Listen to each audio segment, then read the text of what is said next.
How goes it, everybody? How goes it? Talking about a little bit of generational wealth. Why not?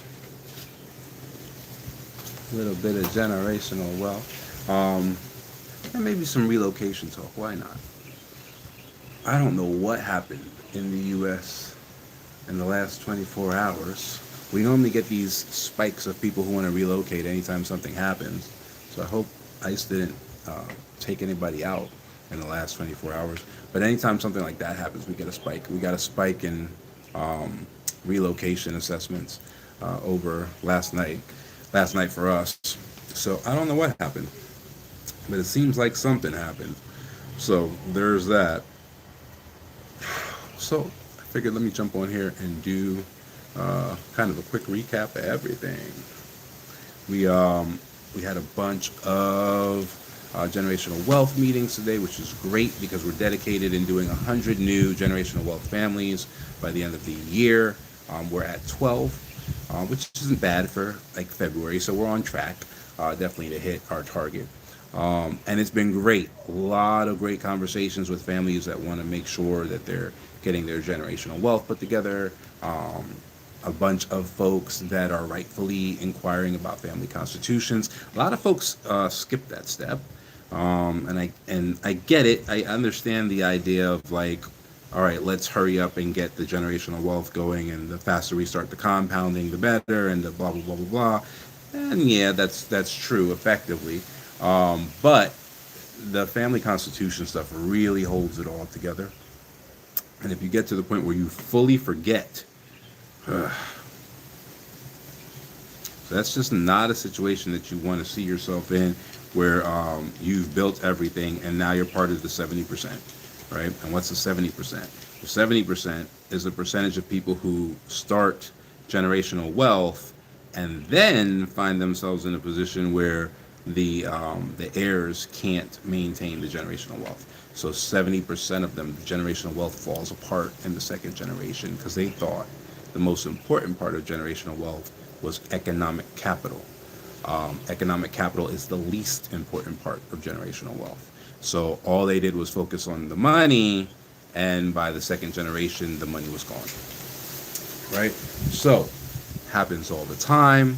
We definitely advocate against it. We want our people to build real dynastic families and families that stay wealthy forever, essentially.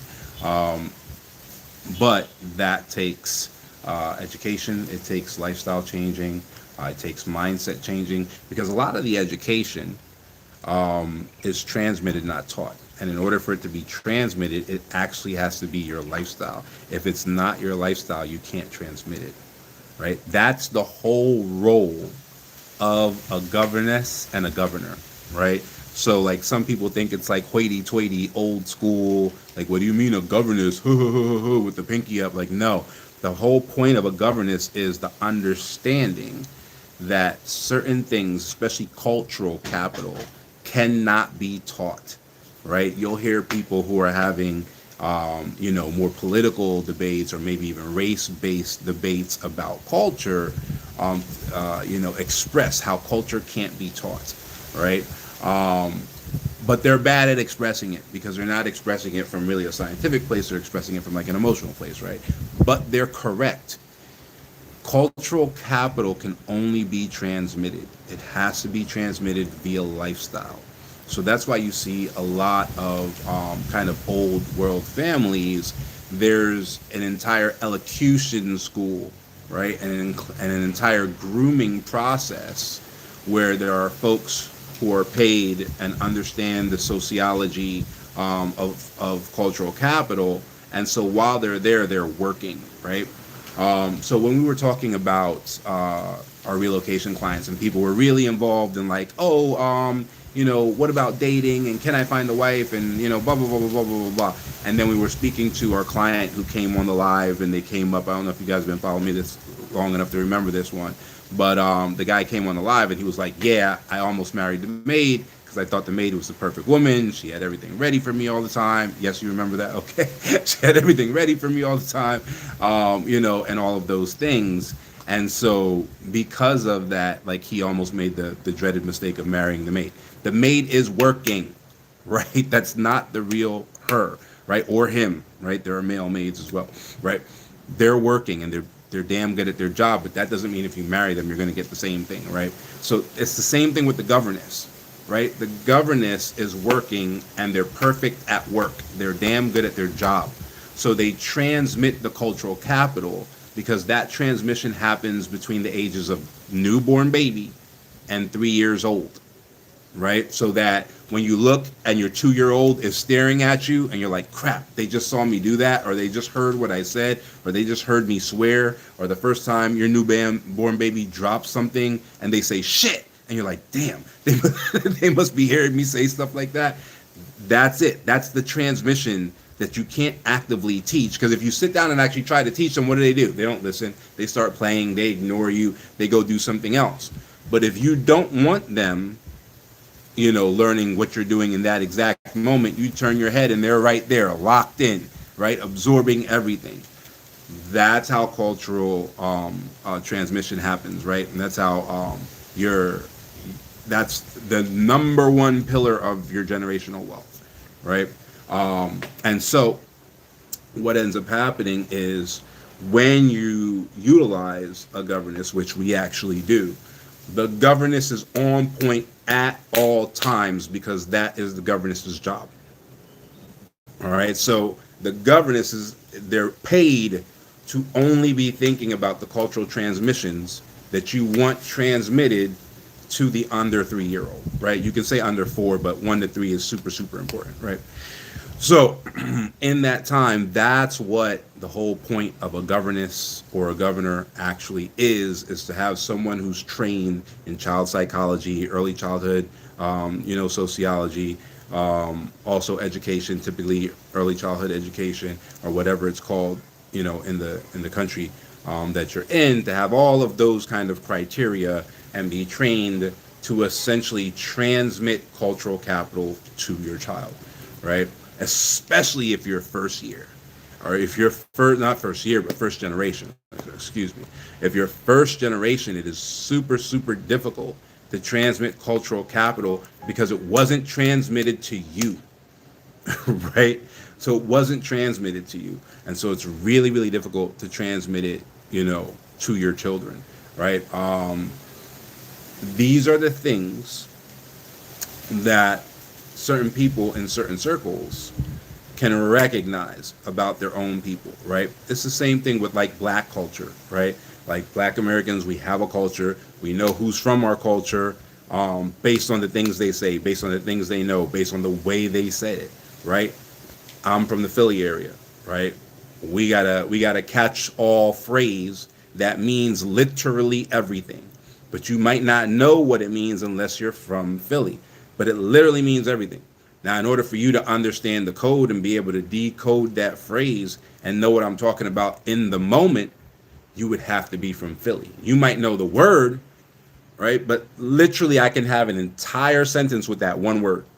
Now, the only way you're going to follow that, if I decide to swap out every word, in the English language for this one word, is if you're from Philly, right? Because it's part of our culture, right? So that's a cultural capital that's transmitted, right? Folks that are from Philly just know how to do that. Ask them when they learned it; they will not be able to tell you, right? Say like asking, when did you learn to wipe yourself after you go to the bathroom?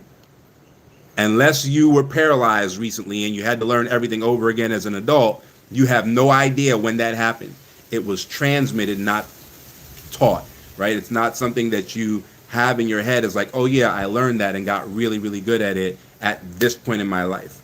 It was transmitted to you by watching others do it. Same as walking, right? You don't teach your babies to walk. One day they randomly walk and everybody loses their shit, right? They took the first step, take a picture. Because it's not like you've been prepping that. They just do it because it was transmitted to them by watching everybody else walk. They do it faster when there are other little kids around because they see the mechanics a little bit better when it's from another child, right?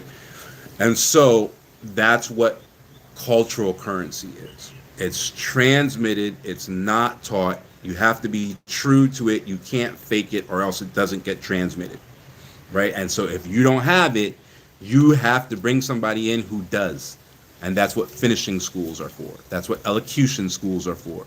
That's why these things have always existed. And that's why only certain classes of people utilize them, because later on in life, knowing those things as second nature is going to be an indicator to the folks around them as to whether or not they belong.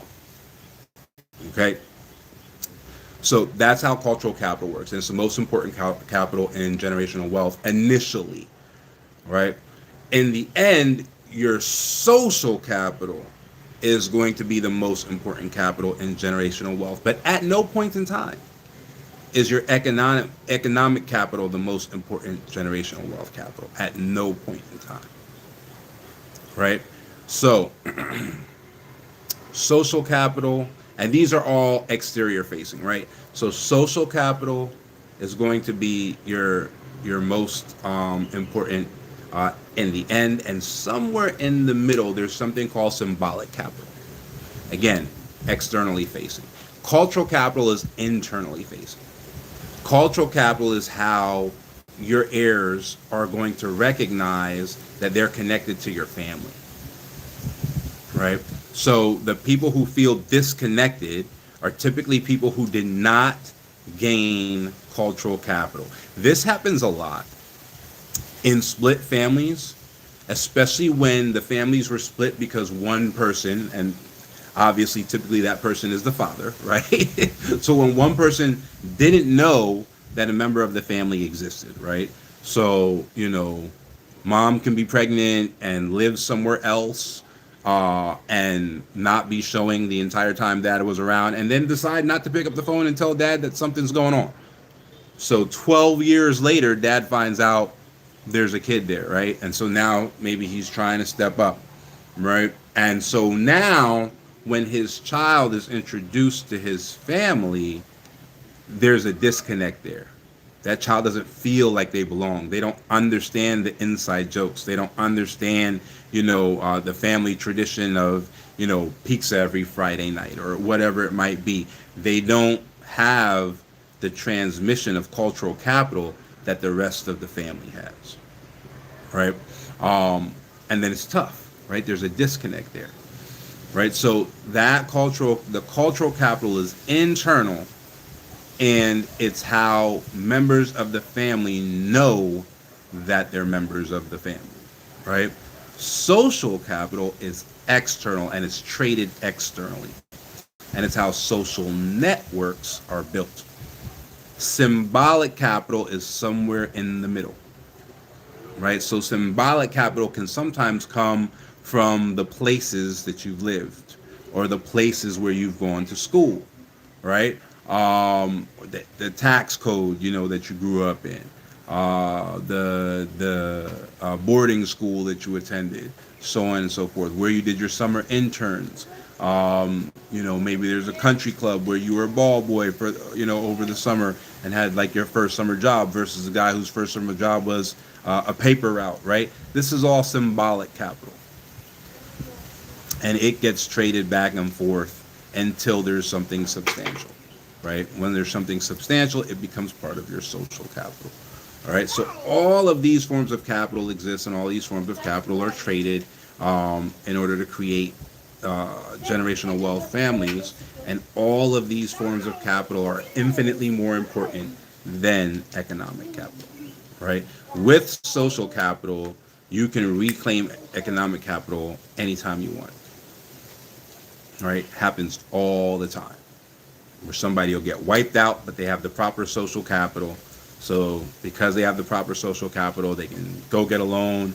Their friends will step up and open a new business with them, and they'll be, in a year, they'll be right back to where they were, right? That comes from social capital. That's why it's so much more important than economic capital. An example of that, Anderson Cooper. Anderson Cooper is actually a Vanderbilt. The richest family in the world. They were richer than the Kennedys. They were richer than the Rothschilds. They were richer, than all the great families, and their money got wiped out. Anderson Cooper is still rich, though, right? He's famous. He's on TV, and he's rich again. When he was born, The Vanderbilt Family Trust had $0 in it. He was the first Vanderbilt heir to be born with no money in the trust. But he had the social capital of being related to the richest family, in the modern era, right? So he was still able to set himself up pretty well and position himself up to, and to a certain extent, I think he said once or twice that, he kind of feels better about making his own millionaire, moves. But the truth of the matter is, he used the Vanderbilt social network to do it. So it was still the generational wealth, even if the money wasn't there. That's why those forms of capital are so much more important than economic capital.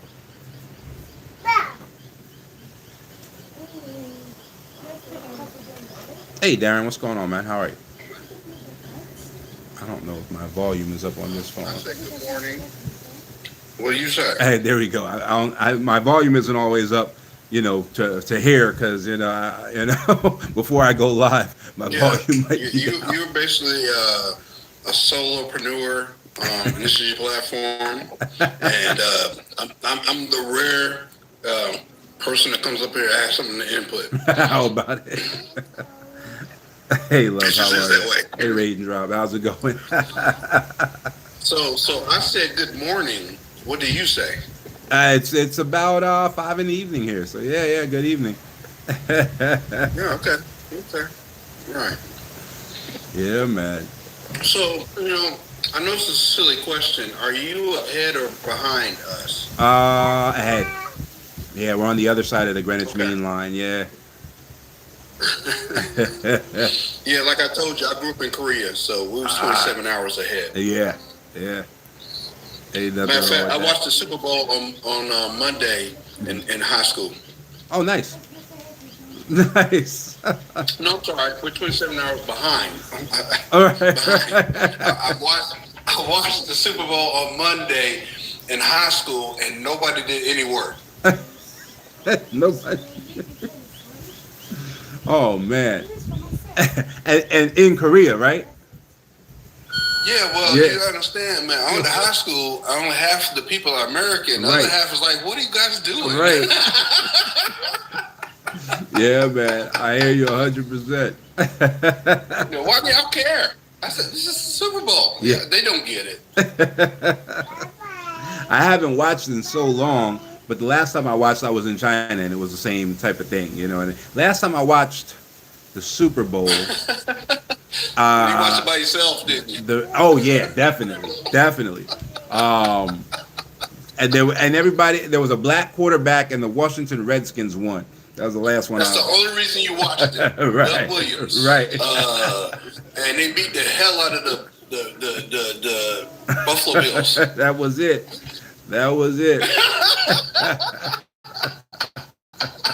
Haven't seen The a only game reason since. I watched the last Super Bowl because I wanted to hear Kendrick Lamar call Drake a pedophile. That's the only reason I watched it. How about it? Oh man. Oh, we got a Seahawk fan down there.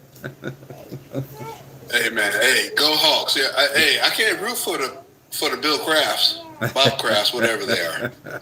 I can't root for them. Yeah. I can't remember where So I was doing check some this out. kind of. Yeah, go ahead. Not only did I watch only the halftime show last year, I made my 16-year-old son watch it and write a 3-page report on it. There you go. What's up? You all right? There's something inside. Let me see. How old are yours? 22 months. Wow. Yeah. You must be young. No, that. I just waited.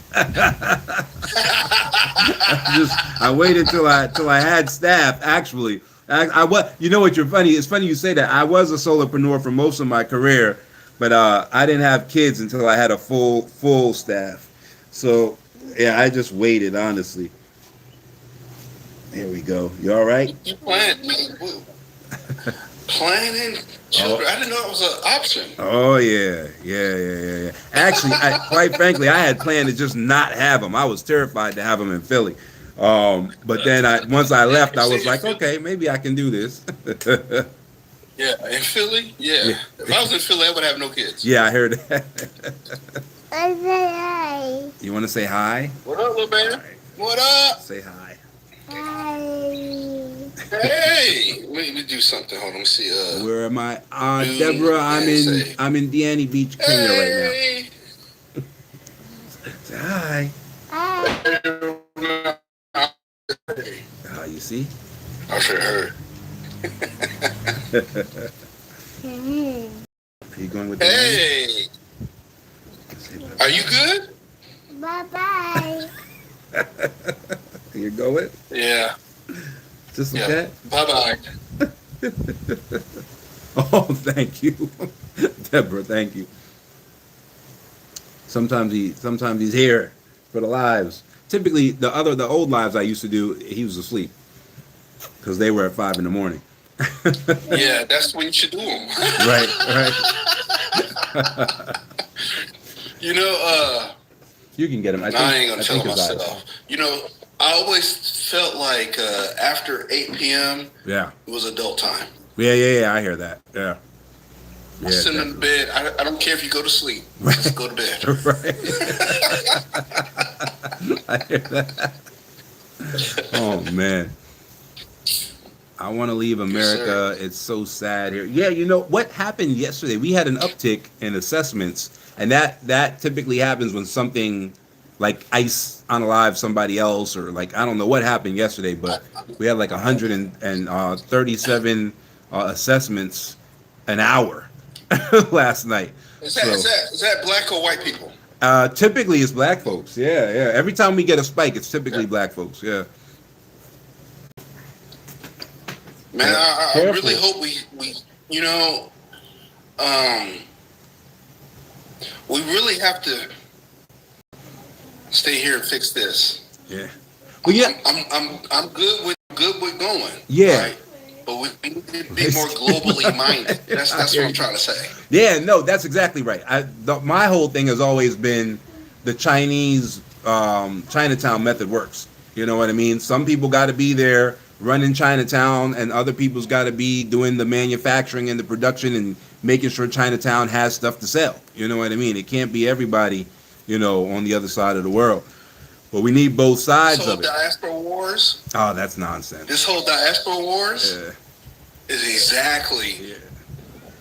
what we have to overcome. Yeah. Because once we kind of start partnering and working together, what are they going to do? Well, yeah, I know that's right. I know What are that's they right. going to do? when they can never, when we stop letting them separate us, dividing and conquering us. Yeah, how about it? I hear you, Deborah. Yeah, man, I'm just hopeful because, like, you know, the technology, although they manipulate us with it, it gives us the opportunity to like come together and be informed, and it can't stop that. It's like a two-edged sword. They use it to like weaken us, but we're gonna kill them with it. Right. Yeah, that's the truth of it. Mm.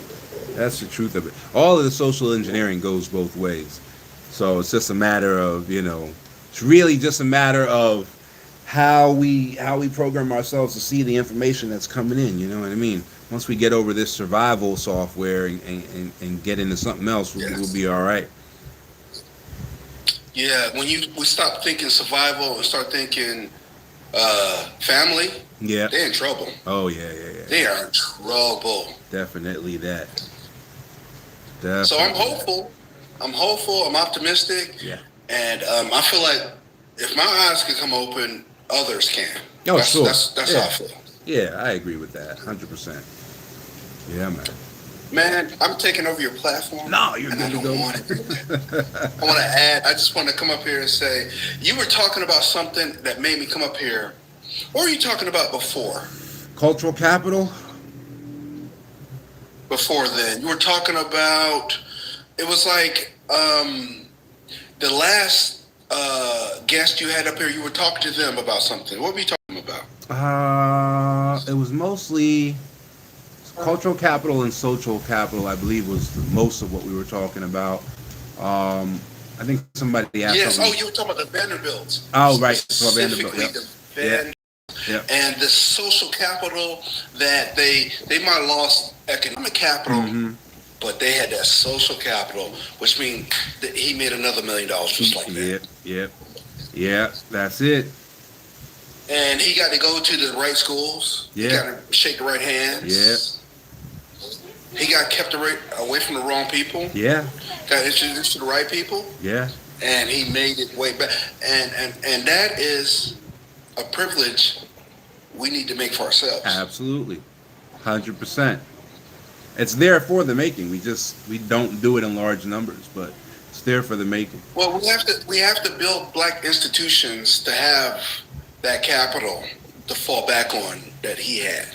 And it's not like generational wealth. It's like specifically institutions. You know, I mean, besides HBCUs, I mean, Right. like foundations. Right. Right. Yeah. I think about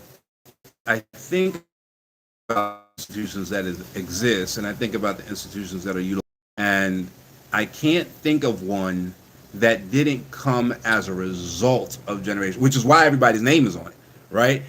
Even the HBCU that used to be ladies only. I can't even think of the name of it right now. In North Carolina, Is it in North Carolina? no, there is a. So first off, HBCUs were founded out of necessity. You have to True. think about that. So all of our HBCUs were basically teaching schools. Right. And we decided we needed to educate our Spellman, correct, Deborah. Thank you for that. communities. And we had basically normal schools for teaching. Right. But now, so Deborah gave me the name, and I thank you for that, Deborah. It's Spellman. Spelman. However, do you know who Spellman is? It's probably a white dude. Well, it's the maiden name of Rockefeller's wife. My point exactly. You know, but We so don't have our own institution. but the point falls back to all of the institutions are built on generational wealth money. I can't think of any institutions, regardless of whose they are, that's where the money didn't come from. Right? Exactly. Same with Wilford. You're 100% correct. So it starts with having those strong family units, because that's the only thing that actually makes generational wealth. Right? People think it's money, but that's why 70% of the generational wealth folks fail in the second generation, because all they're doing is money. Right? So when you actually build real generational wealth and you start building these families, it's those families who come back and build the institutions.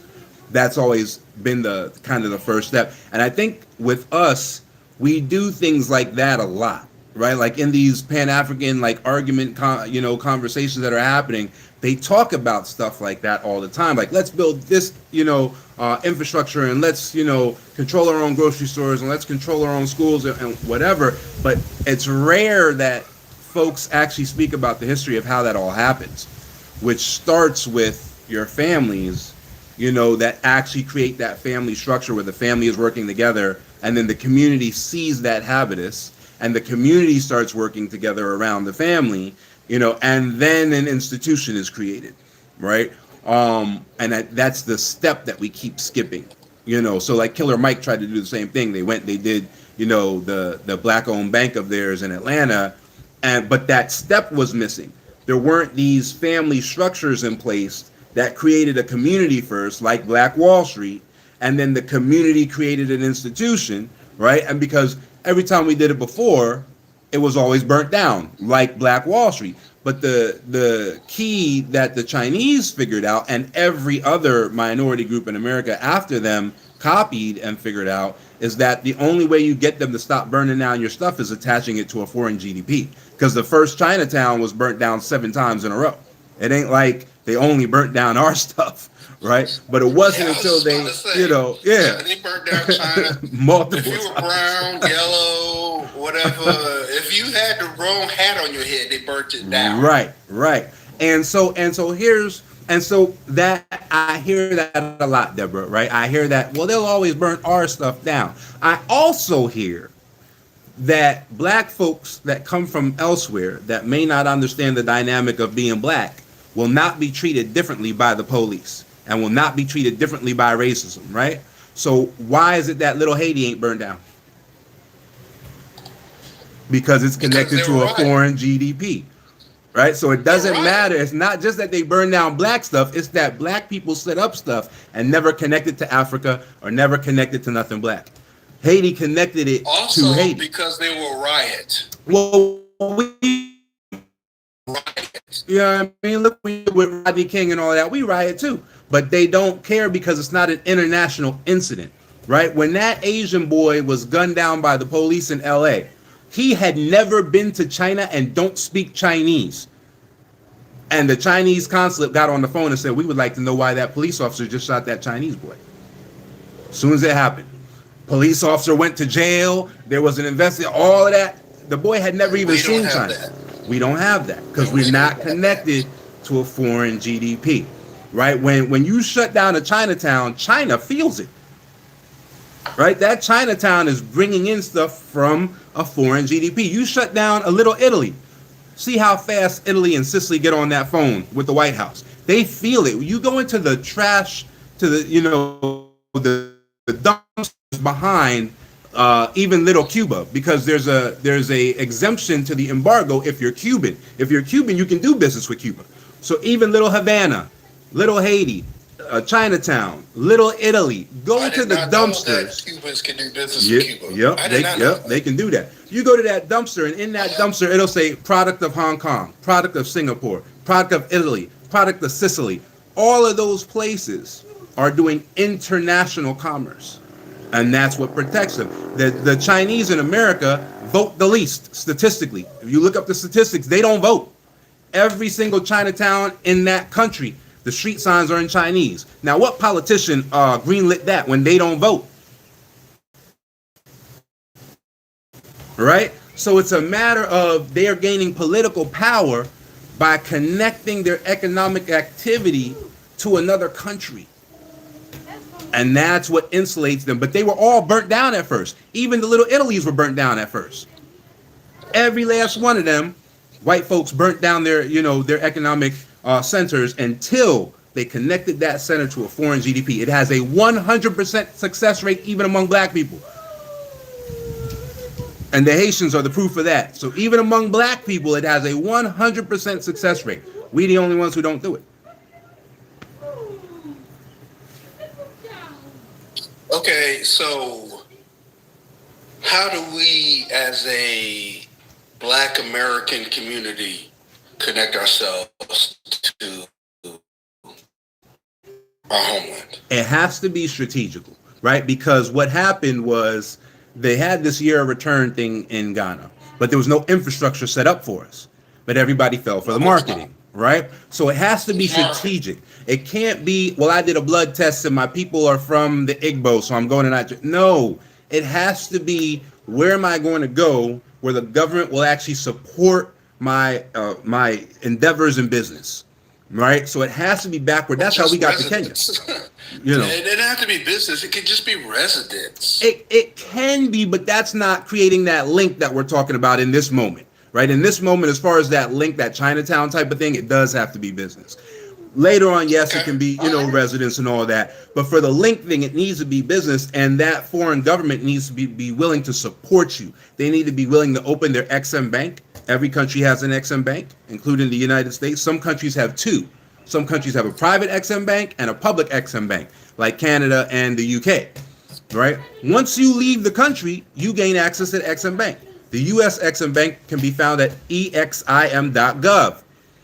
They will finance everything with no credit as long as you, right? So if you leave the country, start now selling either American goods overseas, American jobs, they will finance the entire thing. We had a guy come out here and do coffee beans, and he got purchase orders. This dude used to be a Dunkin' Donuts assistant manager or shift manager or something low on the totem pole. He worked at Dunkin' Donuts. He came out here, got with all the coffee farmers, called the XM Bank after he had gotten a bunch of purchase orders, which purchase orders can't be legally enforced, by the way, so they're very easy to get. Got a bunch of purchase orders from a bunch of small boutique cafes in America.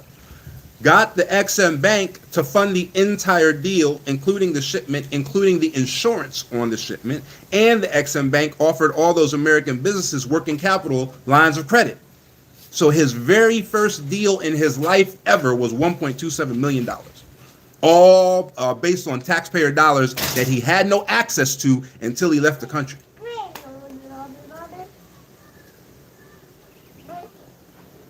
No credit. All purchase order funding. Right?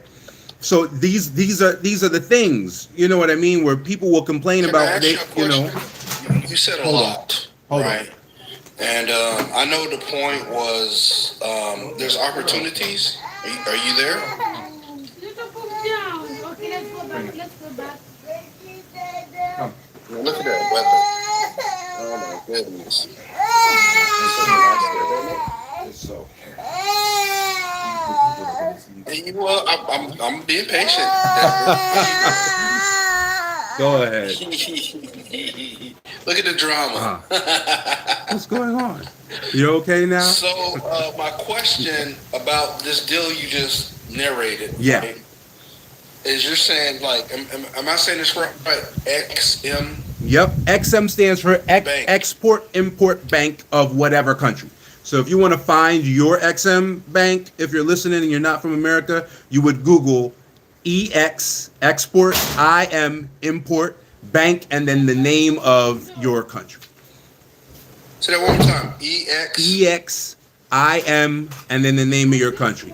For America, it's exim.gov.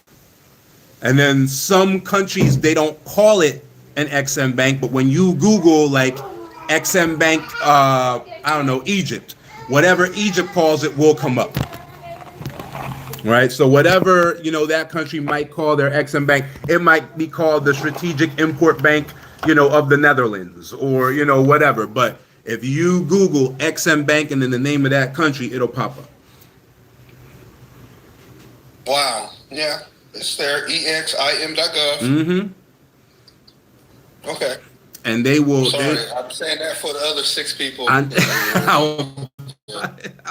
You know what's funny? They've added a feature on the host side where we can actually see the people watching from the FYP now. So I can see the 7 people in the room, and I can see the 12 people outside the room watching that won't come in. Oh, you can see the people outside listening? I can see them. I can't see who they are, but I can see the number. That be me sometimes. Right?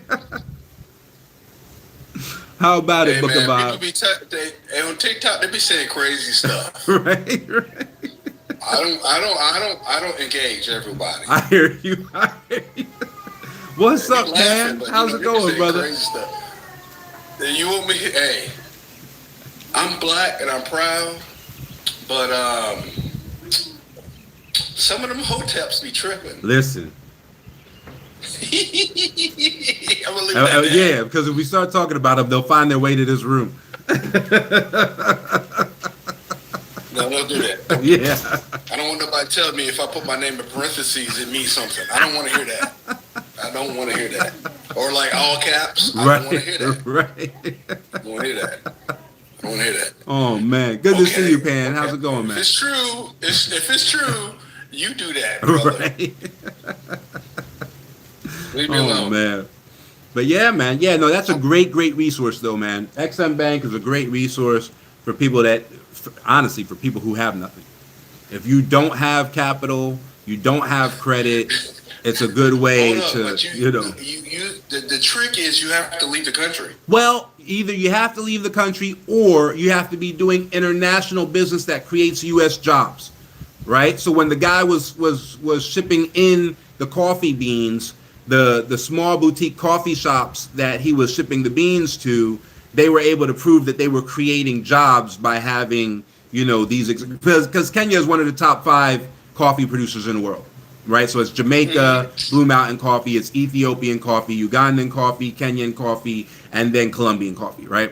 So coffee snobs know Kenya, right? So that's why he had to contact, his niche ended up being the small boutique coffee shops that roast their own beans every morning, and their customers Beans smell are that, famous, you know. and I don't know nothing about coffee. Right, right. So he had to get with those guys in order to make the deal happen. You know what I mean? But yeah, the XM Bank you can't just be like, I pay my taxes, so I'm going into the XM Bank. That ain't gonna work for you.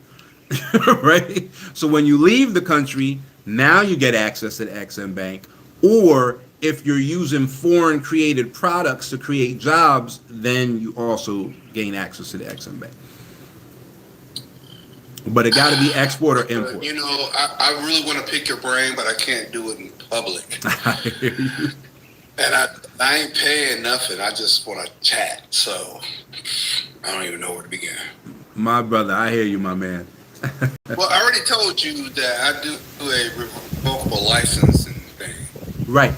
So would I be, would the XM Bank be an opportunity for me? Possibly. And if it would be, would I have to be like maybe developing some type of staffing here Right. to serve them? Right. Right? Yeah. Okay. So it's basically like workforce development, but like international. Yeah. I mean, you can swing that. It's typically not that. It's typically products, just to, on the straight up and up. It typically is products. But like I already told you, Right. I have software, so it's software. Yep. And if it's So, creating U.S. jobs, then you can the swing only it. work I can make of it is like Right. support. Right. Support, or if there's any aspect that's like an upsell on the software, like at the hospitals. If you have like your medical transcription software, but then you have the upsell of the infrared fingerprint scanner, and if that infrared fingerprint scanner is made in the USA, that would qualify you immediately. So stuff like that as well. Yeah. Yeah, I'm feeling guilty because I'm sitting here extracting your IP. No, this ain't my IP. No. This is the XM Bank's IP. This ain't. Bruh, giving it to me. They won't tell me shit. Right. Don't sell yourself short. Yeah, man. What you saying is IP. That's IP. Baby. No, it is. It just ain't mine. But it is. It is because the XM Bank ain't gonna give it to me. Right. You know what's funny? They and no one's touched her. So it's interesting. Trump hasn't touched her. Nobody's touched her. But Obama, right? Obama put Obama put a black woman in charge of the bank. So there's a black woman who's in charge of the bank, and she has done a ton of outreach. But people still don't know. But if you go there, and I think she even has a YouTube channel. If you go there, they got all these videos. They'll help you. If you call them, they'll help you, right? It's a government agency essentially, so they will definitely assist you in getting things done. You just got to have the will to do it. That's really our largest problem. Our largest problem is that as a people, I know you're doing your thing. Obviously, you can see I'm doing mine. But as a people, we like to talk and hate to do. And that's really our biggest problem. We won't pick up the phone and call that XM Bank and get the information. We won't, you know what I mean? We won't get it done, even if it costs us nothing to do it. And that's one of our biggest problems right now. And that, again, comes from not seeing anybody else do it in your household and not having that family structure, It's generational. It's generational. So I don't blame my father. That too, Deborah. Although he may have failed me. Right. Because he was failed. I'm with you 100%. Prior generation. With you 100%. Same with my father. I'm with you 100%. Yeah. Fear of not having an idea that's good enough. Yeah, I mean, there's that as well. Even to the extent most people improve an existing idea. There's even actually a patent for an improvement on a patent, right? That's how most things work. We have this culture, and I don't know if it's universal, but I'm told by everybody that I've ever had this conversation with that it is. And they call it different things in different regions of the United States. We used to call it We used to call it ripping at one point in time, and then what was the last thing that we called it? I'm trying to remember. Ripping. Yeah, Ripping. all of That's that. what it was Yeah, called one time. what they used to call it. Rafting. Yeah. I'm trying to remember the last one that came out before I graduated high school. But we had all these daggone words, called it biting. You don't. Yeah, there you go, Deborah. Biting. Yeah, biting. Biting. Yeah, all of that. Fighting. Thank you, Deborah. We got that culture of that nonsense where we think that there's something wrong with improving something that already exists. Where we gotta reinvent the wheel. We can't just improve the wheel that's already out there. And literally, that's how most business is done. That's how Microsoft was done. That's how Apple was done. That's how Google was done. None of these things are the first. All of these things are copies of the first, and some of them aren't even improvements. Right? So, Well, I think you're missing the big thing is everything invented is invented out of necessity. there's that. Or accident. So Necessity everything or is- accident. We need things. We need things to be easier. We need things to work right. Mhm. So we invent things that make things work. Yeah. Right. So we are iterating because we all have the same needs, Right. whether it's a dig a hole or drive a car. Right. So we're all iterating. And this whole copyright. That's the accident part, first-come Deborah. system, You're correct. That's the accident part. Same thing as Nutty Putty. Nutty Putty was them trying to figure out a new C4. The accident was Nutty Putty. So you're right. And those accidents do typically become toys. But yes. Yeah. A necessity but my or point is accident. they were still trying to fix a problem. Right. They had an accident. Right. So like I said, the mother of invention is necessity. Mm-hmm. Deborah, I ain't arguing. We just talking nuance. Right. and we invent stuff on accident, but All we're the still time. trying to make something work. Right. Or make something easier. Right. Again, like I said, like the cotton gin. Mm-hmm. That was a black person who invented that. Mm-hmm. Eli Whitney. The shovel, the rake, because we were doing the work Right. and we wanted it to be easier. Right. We wanted to be more efficient, because that was got them off our back. If we raked up so much, so we invented a rake. Right. If we dug up so much, so we invented the shovel. So my point is, necessity is the mother of all invention. Mm-hmm. And because of our history, we've invented everything. Yeah. That's my point. Yeah. And because of the copyright system of the United States, which is really a perverse version of who actually captures it, and it gets to the person who files first, Right. and that's wrong. Right. But now we're talking beyond that, and now we're just iterating on that. Right. Now we're just iterating on that, and now we're just iterating on that, and because capitalism is so predatory, so extractive, we don't own none of it. Mm-hmm. And I Yeah. want that to change. Yeah. I want that to change because we're iterating, not them. Right. We doing it. We invented it, and we're iterating, Right. and they're just capturing it. Now I want that to change. Yeah. And it can. I mean, and that's the glaring difference between capitalistic imperialism and other forms of capitalism. Because if you look at IP law here, it's not based on that. It's based on who invented it first. But because IP law in America grew out of racism and slavery, it's based on who files it first. But IP law in most of the world is actually based on who did business first. It's typically who brought it to market first, not who filed first, right? And if nobody's brought it to market yet, then it does go back to, well, who made it first, right? But that's not necessarily the truth in the United States system. Someone else can make it first. Someone else can even bring it to market first. And it's just a matter of who went ahead and filed it first, right? And that's the issue with when things are rooted in racism, because the entire country is rooted in racism.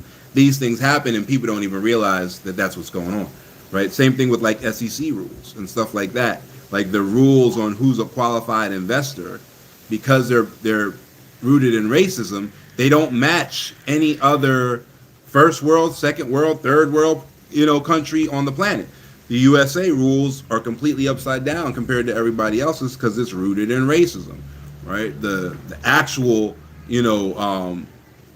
purpose of the rule is to make sure that the least amount of black people have access, right? So it doesn't make sense in the general scheme of things. But that's the biggest problem with the glass ceilings in the U.S. and imperialism versus other forms of capitalism, like the capitalism that China uses, or the capitalism, even the capitalism that's used here, in Kenya. They work completely differently because there's no safety nets. The rich don't get bailed out. So the rich take the biggest risks and they lose the most as well because they're the ones taking the most risks, right? Whereas here, there's welfare for the rich, and capitalism for the poor. Now, my question to you is, you said the whole truth. Why don't you publicize that? Why don't you publish that? Me? I mean, I do all the time. I just don't have a big enough voice. But I say it all the time. I mean, you should be aiming for the New York Times. I hear you. I hear you. We'll see. I know. I had what you just said to me. Please, sir. Please give me a second. Please, sir. Right, what you just said to me. It was so profound. Okay. And then submit it. I'll definitely give that a shot.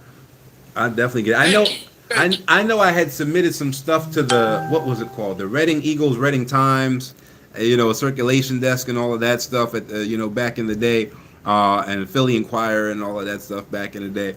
I'm not a New Yorker, so I never thought New York. You know what I mean? But well, New York Times is the global. Right. Press. So if that ain't on your bucket list, put it on there. What does IP in the way you're using it? It means intellectual property. It means so much. Yeah. Explain that in less than 30 seconds. Yeah, how about it? Yeah. The way what we're talking about, or at least what you just heard me talk about, is essentially restricted to copyright, trademark, and patent. That's what we were essentially talking about as far as the systems being set up based on racism and all of that. And in other places, it's not. It's based on inventorship and whoever invented the thing. And the other thing is, they don't necessarily last as long. Like America's the only place you get a 14-year patent, right? So America is the only country where you can lobby to have your patent extended. That's true too. Yeah. That's real. Yeah. Absolutely. Normally it's like, all right, you get almost a right of first refusal. All right, you did invent it, so we're going to give you the first 7 years of profit, and then anybody else can kind of come in and make it generic. That's why also sometimes people pushing you to get a patent is actually the opposite of what you should be doing, right? What you should be doing. So like when you look at like Intel and AMD and these chip manufacturers, their process is not patented, because no one can do it but them, number one. And number two, if it was patented, then people would just be able to go read the patent and figure it out. So they just go read it. They essentially go figure out what you did and copy it. Right. They essentially have had, a 40-year patent because they didn't patent. So when you truly do invent something, then you don't patent it. You really only patent something when you figured out a new method of something that anybody can do. But when you truly invent something that other people really can't do, like when you create a semiconductor, the masters, and that's literally their job title, right? So the crystal masters is what they're called. Crystal masters fail 30% of the time. Science considers the method of making a semiconductor to not even be scientific. They consider it to be art. And the people who master it, there's only so many people who know how to do it on the planet at any given time, and they fail at making the semiconductors 30% of the time. And that process is not patented. So wow, you saying semiconductors is art? Yeah. Yeah, it's considered art. Scientists don't consider it My science mind is at all. blown. Yeah. To me, that was math. You're right. You would think, except you can't get, like, if it was math, you could 1 + 1 = 2. It doesn't work that way. When you try to make it the does, exact though. same It way, It does. but It no, does. not It for really does work that way. semiconductors. That's why they fail 30% of the time. It kind of does. There's a range of that. It's a range. Well, I guess right. That makes it art. Right. That's what makes it art. Right. Because there's, Boom, and that's blah, actually what the I mean. Like when you have an i9 chip and an i7 chip, it's when you cut the semiconductor wafer, it's how many eras are on that wafer. So the least amount of eras is an i9. The next one's i7. The next one's Did you say i5. Next one's eras? i3. It's eras. Yeah. Dude, are you a technologist? No. How did you know that? It comes from, we do all those mergers and acquisitions. So every time I do a merger and acquisition, so I got to this learn. is disclosure. Right. I got to learn the new Oh, company. Man, these companies are so paper. Right. How many countries and over how long a period before deciding on Kenya? Well, we did 34 other African countries over a period of about 3 years before figuring out Kenya. Good question, though. Kenya's number 2 on my list. I hear that. Security through obscurity. South Africa is number 1. I like that, Deborah. Because of Security your through obscurity. advice. Yeah, Kenya's number 2. I think 3 is Ghana.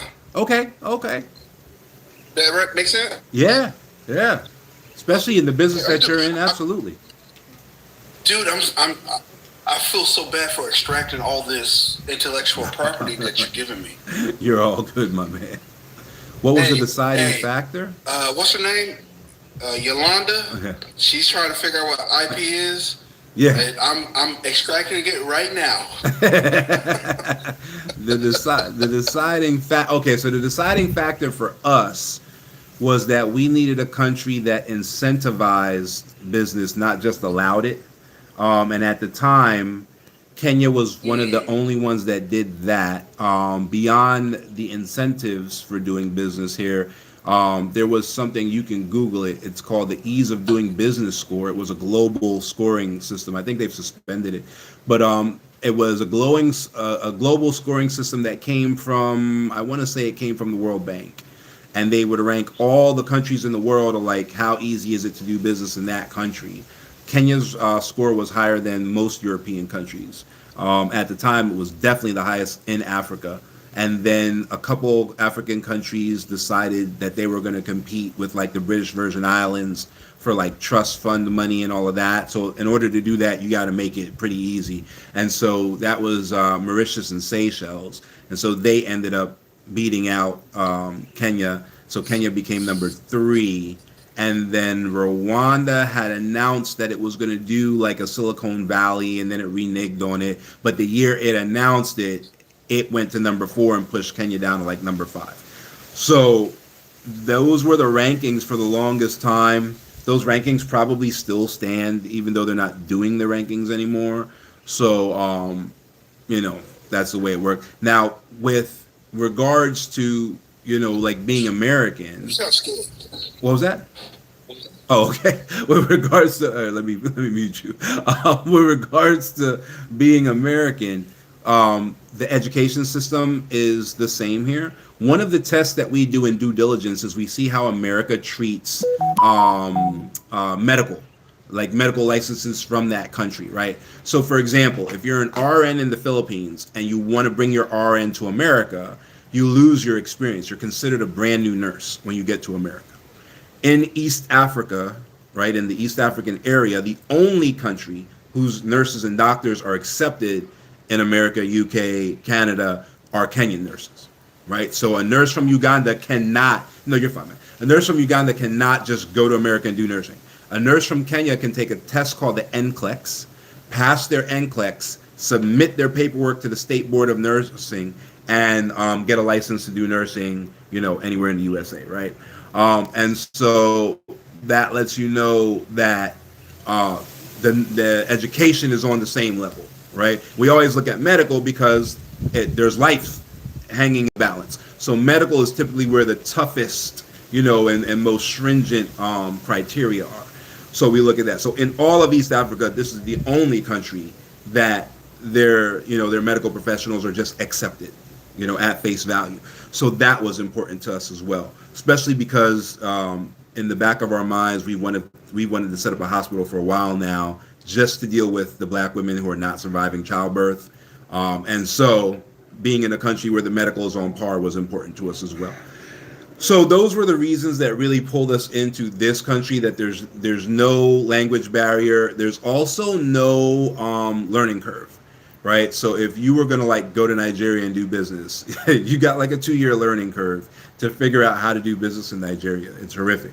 And especially from the point of like, if you're a serious business person, you understand that every day you're not doing business is costing you money, right? So you want to make sure you're in a place where there's no learning curve for your specific business, right? And so Kenya was that place. So those are all the reasons that I can remember at the moment anyway, for choosing Kenya. So I hope that answered your question. Go ahead, brother. Yeah, you did a good job of explaining that. You just have to weigh your options, because the difference in Africa is, if I get it right, 53 different countries. Is it right? 54, yep. 54, Some would say okay. 54 and 55 territories, so 54 in one territory, but 54 countries. And they even have 2 different IP systems, right? Oh, they got And 54 really- different IP systems. Yeah. Oh, really? Yeah. Okay, well, they got 2 different systems to rely on, but they really practice in 54 different ways. Yes. And again, if you're, and again, I've said this to you before, this whole right of first refusal is going to end up getting people their IP stolen. You know what I'm saying? Right. And I'm gonna answer you in a that's minute, not- that's Deborah. not supposed I to got be what your- you're saying. That's, Go ahead. that's not supposed to be your biggest worry, but it has to be for people who spent years building. Yeah. If you have a system that like your business runs on that system and it's super important, like our lawyers, we ended up buying a law firm, to make things easier on ourselves, right? But we were still in the United States at the time, so we had this vertical integration where we had our own law firm, but we were still doing business out of the United States at that point in time. And by having both of those points of view, and not even just the United States, specifically because I was working out of Pennsylvania with Commonwealth law. Pennsylvania is a Commonwealth. It's one of the four Commonwealths, yeah. in the USA. And so because of that, Is that right? What's that? Are you a practicing attorney? No. I worked at a law firm, but not as an attorney. I was a criminal justice major, and I worked at a law firm as a legal investigator, but not as an attorney. Okay. Okay. And then what ended up happening was, because of the Commonwealth law, we were able to figure out a method of gaining citizenship in Kenya that was completely legal, that no Kenyan attorney had ever figured out, because you could only see it from the opposite side, right? And that's IP that we've never disclosed, right? Like we only do it with our VIP clients. You got to be onboarded. You got to sign a non-disclosure. Like, it's 100% on the up and up, but you can't figure it out from inside the Kenyan system. You know what I mean? You want to email me that process? Hey, I'll send you my email right now. Hold on. Yeah. Go ahead and shoot it over to me. But those types of things do happen, and you do. I don't know what you're gonna send me, but I know you ain't gonna send me that. It take you a little while to get to that.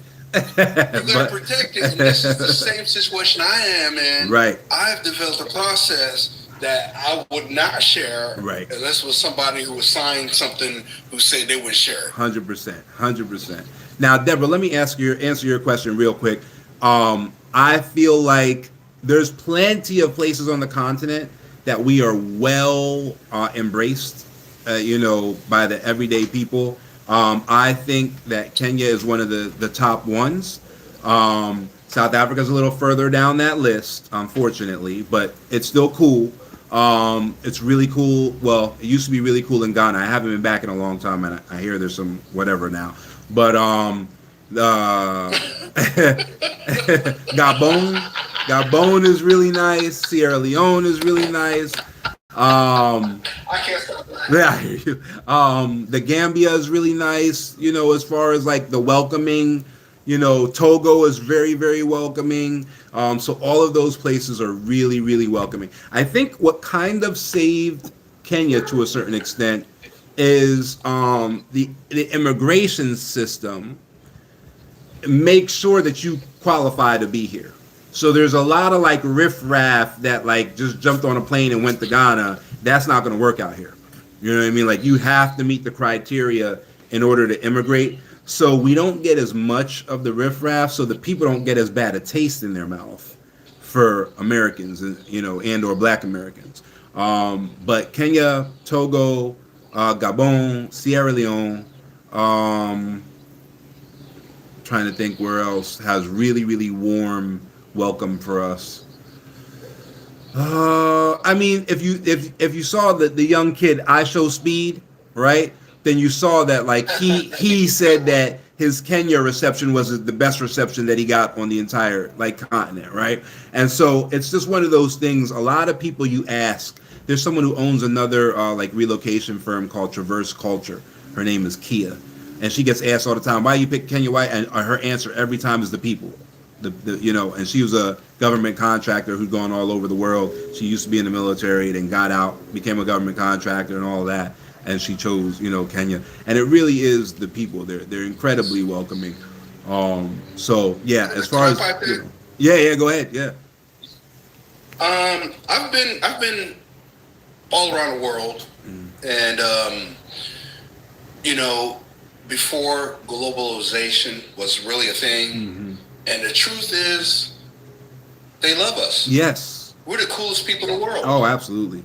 We're Jay-Z to them. Yes. We're rappers.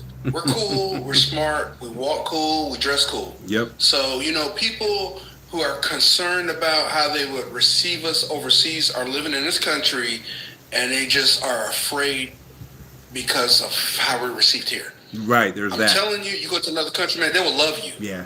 Black, Yeah. white, no, I'll say I met black. Yeah. I met male or female, young or old, they will love you. Yeah. There's very few global exceptions. We got the swag. Yeah. And they know it. Whether they Chinese, Thai, Yep. Mexican, Yep. they love us. So do not be afraid to travel, and don't be afraid to immigrate, don't be afraid to be an expatriate. You cool, Deborah, you cool. Deborah, they would love you. They would think you were cool. You ain't cool, but they would think you were. The only place I went that seemed anyway, just on the face of it, to virtually be as racist as the United States was Australia. And that's the only place where I went, and I was like, oh, ain't no sense of coming here. Those white girls love us. Though. There's that. There's that. But the police treat us the same, I'm trying to tell you, they love us no matter where we go. And I don't mean just white females. I mean like white guys. They still want to get our swag. Right. They still love us. Right. I'm trying to tell you, man. Yeah. When I went, I was with a martial arts team, and I had these dreads, but they were short, right? And I guess they thought I was actually a local because I couldn't really understand what they were saying to me, but I could feel the vitriol of it. And then when I spoke back to them and I had enough, it's funny, they were like, oh, you're a Brit. I don't know, I guess to them it sounds similar. I don't know. But as soon as they realized I wasn't a local, like Aboriginal, they calmed down. But that didn't mean nothing to me because it was like, well, this is how you treat your all black people then. So I still am not feeling you, But because I had that look, I guess I looked like an Aboriginal to them, and they were messing with us at the bar. I guess maybe Aboriginals weren't allowed in that bar. I don't even know. But I know our guide simmered it down, and then they calmed down once they realized I wasn't. But I already had the bad taste in my mouth, and I had that look the entire time I was there. So I got weird, looks from the people the whole time I was there. So what country was that? Australia. We were in the Gold Coast, and we were in Sydney for a martial arts tournament. How long were you there? About 6 weeks. About 6 weeks. Yeah, it was. Imagine 6 years. They would have loved you. Oh well. Oh yeah. Yeah. If I'd have cut my hair, they probably would have loved. You know what I mean? But What I'm trying to tell you is like, you're right. There are people. Anti-blackness is global, yeah. but the Yeah, my majority boy. of it is jealousy. Yeah. If you can just not lord it over them, what they're jealous over, Right. they'll accept you. Yeah. A lot of I found in my travels over the years, most people can be won over just by you attempting to speak their language. If they have a Don't different talk. one, you know. Don't speak English in France. How about Try to that? speak French, How about that? because they will hate you. Yeah. They will hate you if you speak English in French. In We France. were in Martinique, and during the day you had to try and speak French, but at night you were supposed to only speak English. So we're trying to speak French during the day, and they're like, whatever. What's that about? And it's some kind of voodoo thing. Like the evil spirits can only speak French. So at night you only speak English to prove you're not like a voodoo spirit. I was like, well, how the heck was I supposed to know that? Makes sense. You know. Hey. So you go and during the day you're supposed to say parlez-vous All of that. français All of is très mal. and they're Creole, so their French ain't even French, you know. So you got to figure that out. But then at night, all of those people who wouldn't speak to you in English, they only speak English at night. Like, wasn't you How giving are we me a hard supposed to know time that? this morning? That's what you said. How are we supposed to know that? It's a mess. It's a mess. But that's what traveling gives you. You know what I mean? You start Well, I grew up in the military, right? Things Fall Apart. I have not read Things Fall Apart. No, I haven't. Come on up, Deborah. That sounds interesting. Yeah. How's it going, Deborah? Hello, can you hear me? I can hear you. Oh my God, that's wild. Okay, Stop lying I've to her. never done You this can't hear her. before. So, there's this book called "Things Fall Apart" by Chinua Achebe, Okay. and it talks about it's about life in a traditional African village, basically like pre-colonialism, I guess. Oh, nice. And it's talking about how I had a babysitter who was like this when I was young. She was chick. There were certain words that you didn't use the same word for at night that you used during the day.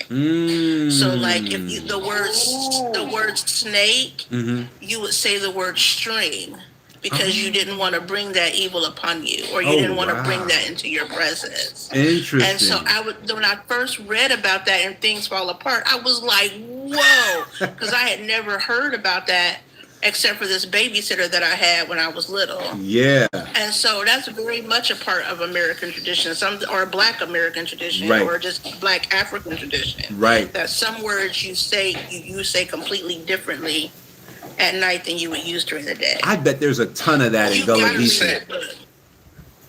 Yeah. That's Don't forget about one of the most amazing books I've ever read in my life. I'm going to check And that it out. has another. He's an African author, so it's very much centered on Black people. Whiteness is very foreign in those. I love those. Even Yeah. Toni Morrison talked about how that was one of her favorite books. Oh, nice. And nice. so it's a really good one to read, and it has a couple of Let me write sequels, it down. so they're good as well. It's like if you really want to get in touch with Blackness outside of going to Africa, that's a good book. I hear that. It explains a lot of our culture. Why you always want to talk to me when I'm talking to other people? Why? This kids, he didn't want nothing to do with me until I started talking to y'all. Now he's like, I know that's right. Hey, Deborah. You heard mine calling me. Dada. Mama. Hey. Oh, really, So, Adele? yeah, Whistling. that's Do you see what Adele wrote? You know what, though? I vaguely remember that. I vaguely remember somebody talking about you can't whistle. Huh. If you whistle, like, something will follow you whistling, home. like, Yeah, I past the vaguely remember graveyard, that. right? Yeah, right. If you whistle past the graveyard, something to follow you home. Yeah, I remember something like that. Very vaguely. Well, I love etymology and the origins of our beliefs. Yeah. That's what I really love. Why do we believe what we believe? Right. like the whole thing about pouring one out for your homies is really a part of a whole libation ceremony. Absolutely. You know what I Yep. mean? Tell me Like about it, Deborah. things that we just carry over that we do. We don't even know why we do, but we know it's what we do. Right. I do know that is like a remembrance of our descendants, people who passed before us. Our ancestors, yeah. Yeah. Yeah, yeah. So we as Black people, we've always done that. Yeah. You know, and let me say, I had a revelation right here. The difference between cultures is we don't name things after our ancestors, we remember them, and we try to build on it. Right. And this is one of the issues that we're having, that we have to try to memorialize these enslavers. Yeah. And it doesn't work. Yeah. But they keep trying to tell us these are our forefathers. They're not really. Good night. They were our enslavers. Mm-hmm. Our forefathers were fighting against them, escaping them, outsmarting them, and tricking them all the time. That's really my ancestors. And when I pour one out to my homies, that's to that. Yeah. It's funny because she's like Americans do that too. Black Americans do, of course we do. I Yeah. mean, a lot of our traditions and language just got broken, but we're still the same people. Yeah. Definitely. You know, it was an interruption into who we are and what we are, but it doesn't change who we are or where we came from. We eat, man. We made it great. Yeah. It's a miracle at how much we've actually held on to. Yeah, that's true. You know, I was reading this one story about this lady who kept singing this lullaby that she was taught. You know, she was singing this lullaby well into the 80s, and they traced it back to a funeral song that. back to Africa, Yeah, or I saw even that. like what's the other thing I was thinking of? Just so much that it's a miracle, like I said, that we've held on to so much. Oh, the lady who was there was this white lady, she was trying to do this cookbook on Southern cooking, and then she realized that all Southern cooking was really just African cooking. Like everything was based, because who were the ones doing all the cooking? Who was the ones doing all the housekeeping? It was us. Right. So she had to rethink her entire strategy for this cookbook. Mm-hmm. And everything that she thought of as Southern was actually African.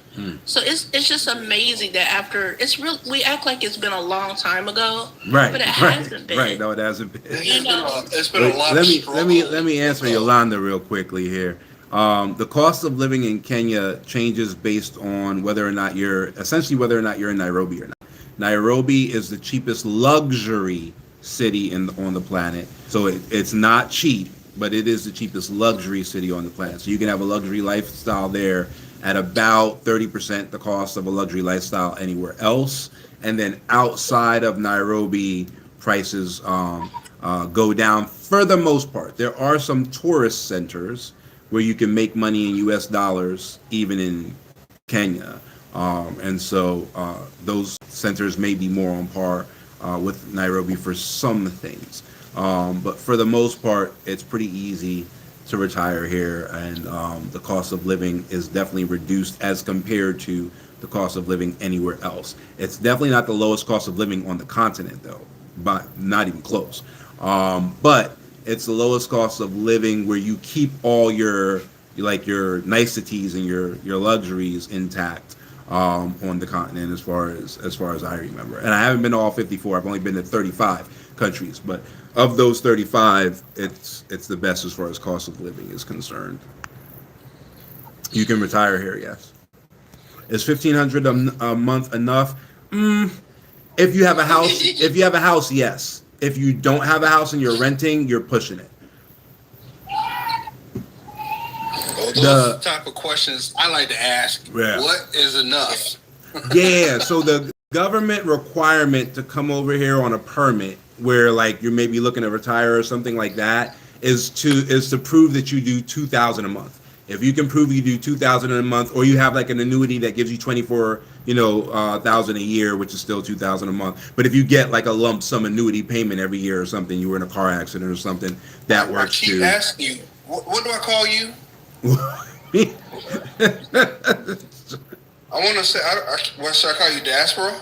No, John is cool. Yeah, yeah, John. Sorry about that. John. Yep. John. Yeah, no worries. I ask square questions. John, Yeah.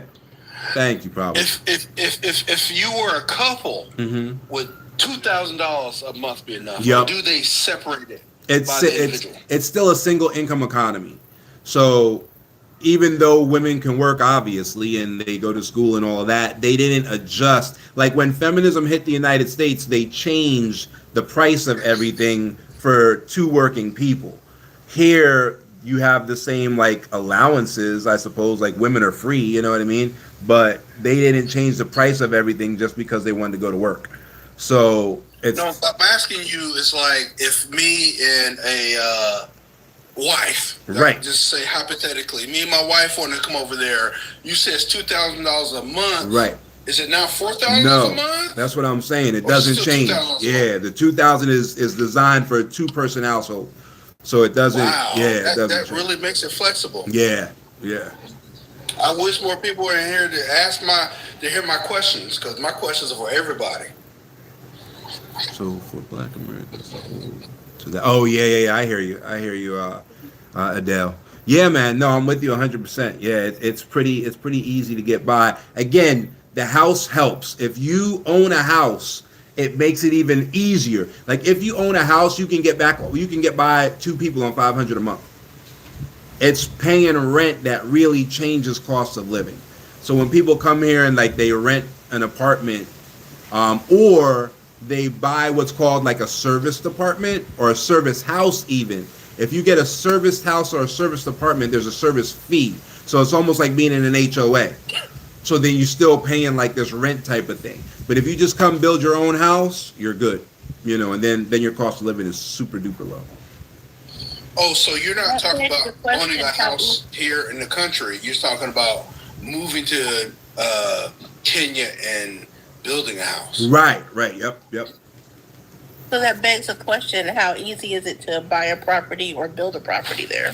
It's relatively easy to build, but you definitely want that. So the whole reason why we bought a law firm is because everything we wanted to do was around land, and you definitely need a professional to do the land search and make sure that the land is real and that it's not in like a court case and the person selling it to you is the owner, or at least is authorized to sell it. And so like those intricacies you do not want to try to do yourself.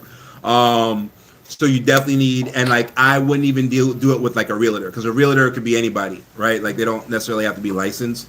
So you definitely want a lawyer to do that. And then after that, you're pretty much good to go. So I mean, in the last 90 days, we've probably, let me think, we did 12 in our end of year special. So that's 12 eighth of an acres. We had the family of 12 that moved over, and we did an entire family compound for them. So that was 7 acres. So we've probably done about 11 acres in sales to diaspora in the last like 90 days. So it's not particularly hard once your legal team is in place and like you know what you're doing. But if you don't know what you're doing, it's relatively easy. I'll give you a really, really good example, right? The law here that makes a land contract binding, just a land contract, not a contract. But most people would assume it's the signature on the contract.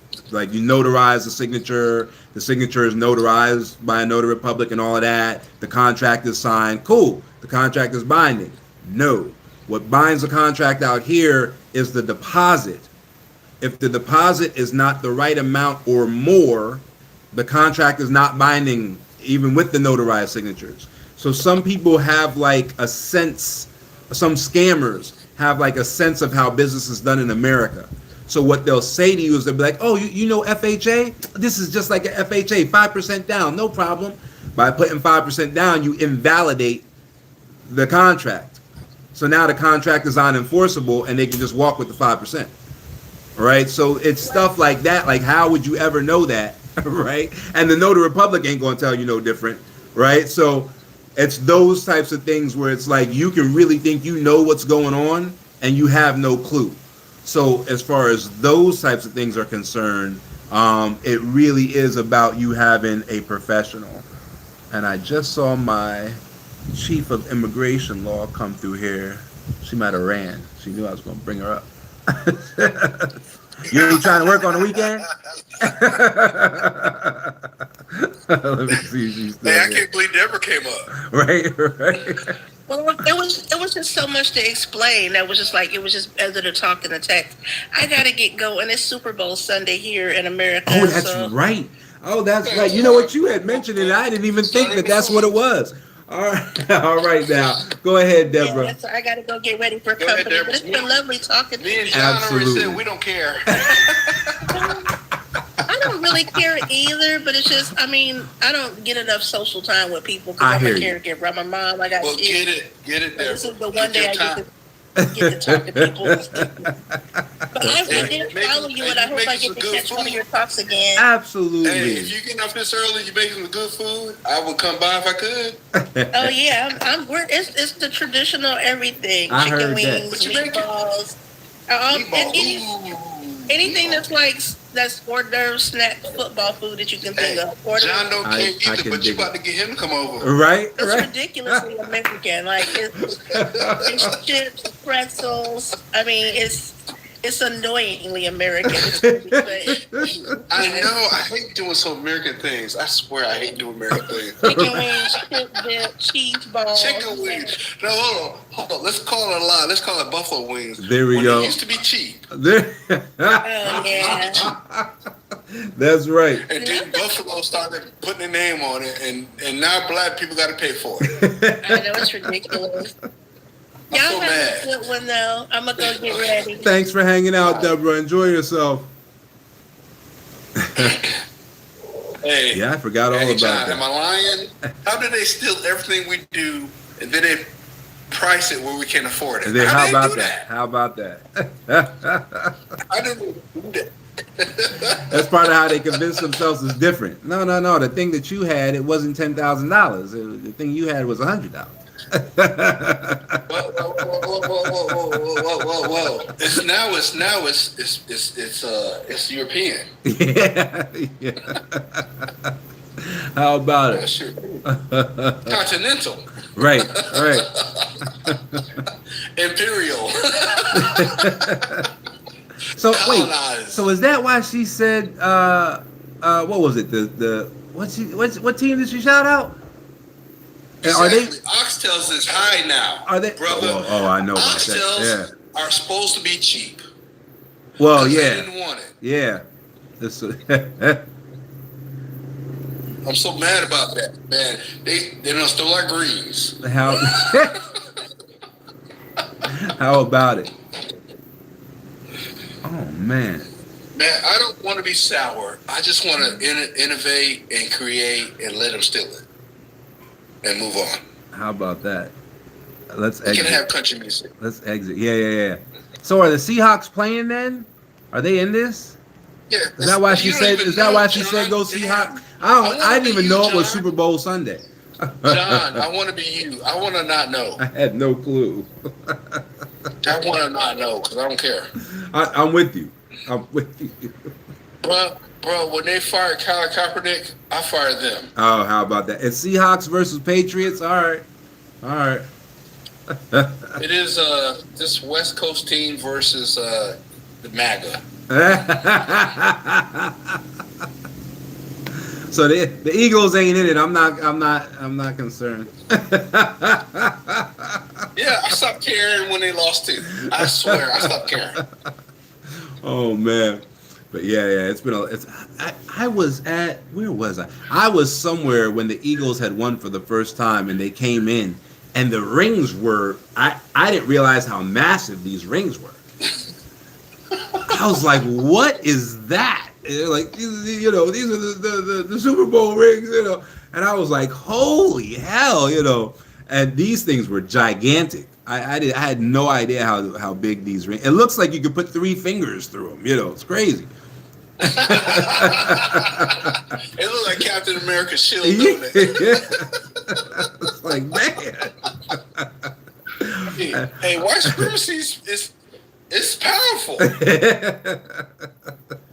How about it? Oh man. You know, here we got 7 people in this room. I'm gonna say the most white supremacist sport is football. Not baseball? No, hell no. We're talking about gladiators. We're talking about battling. We're talking about blood and gore and glory. We're talking about CTE. Man,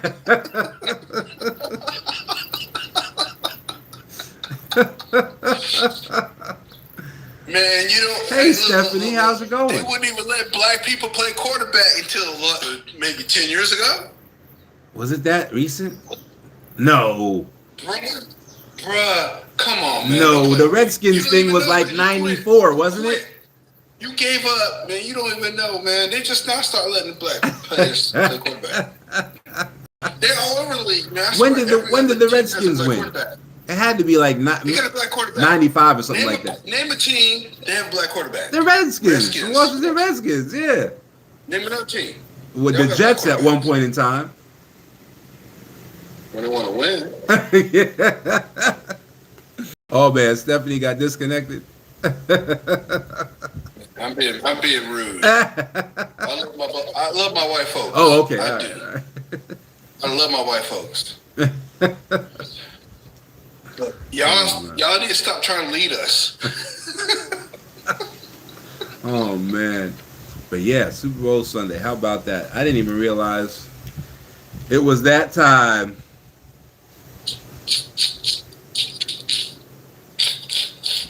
Does it matter who wins? I couldn't care less. I could not care more or less if I tried.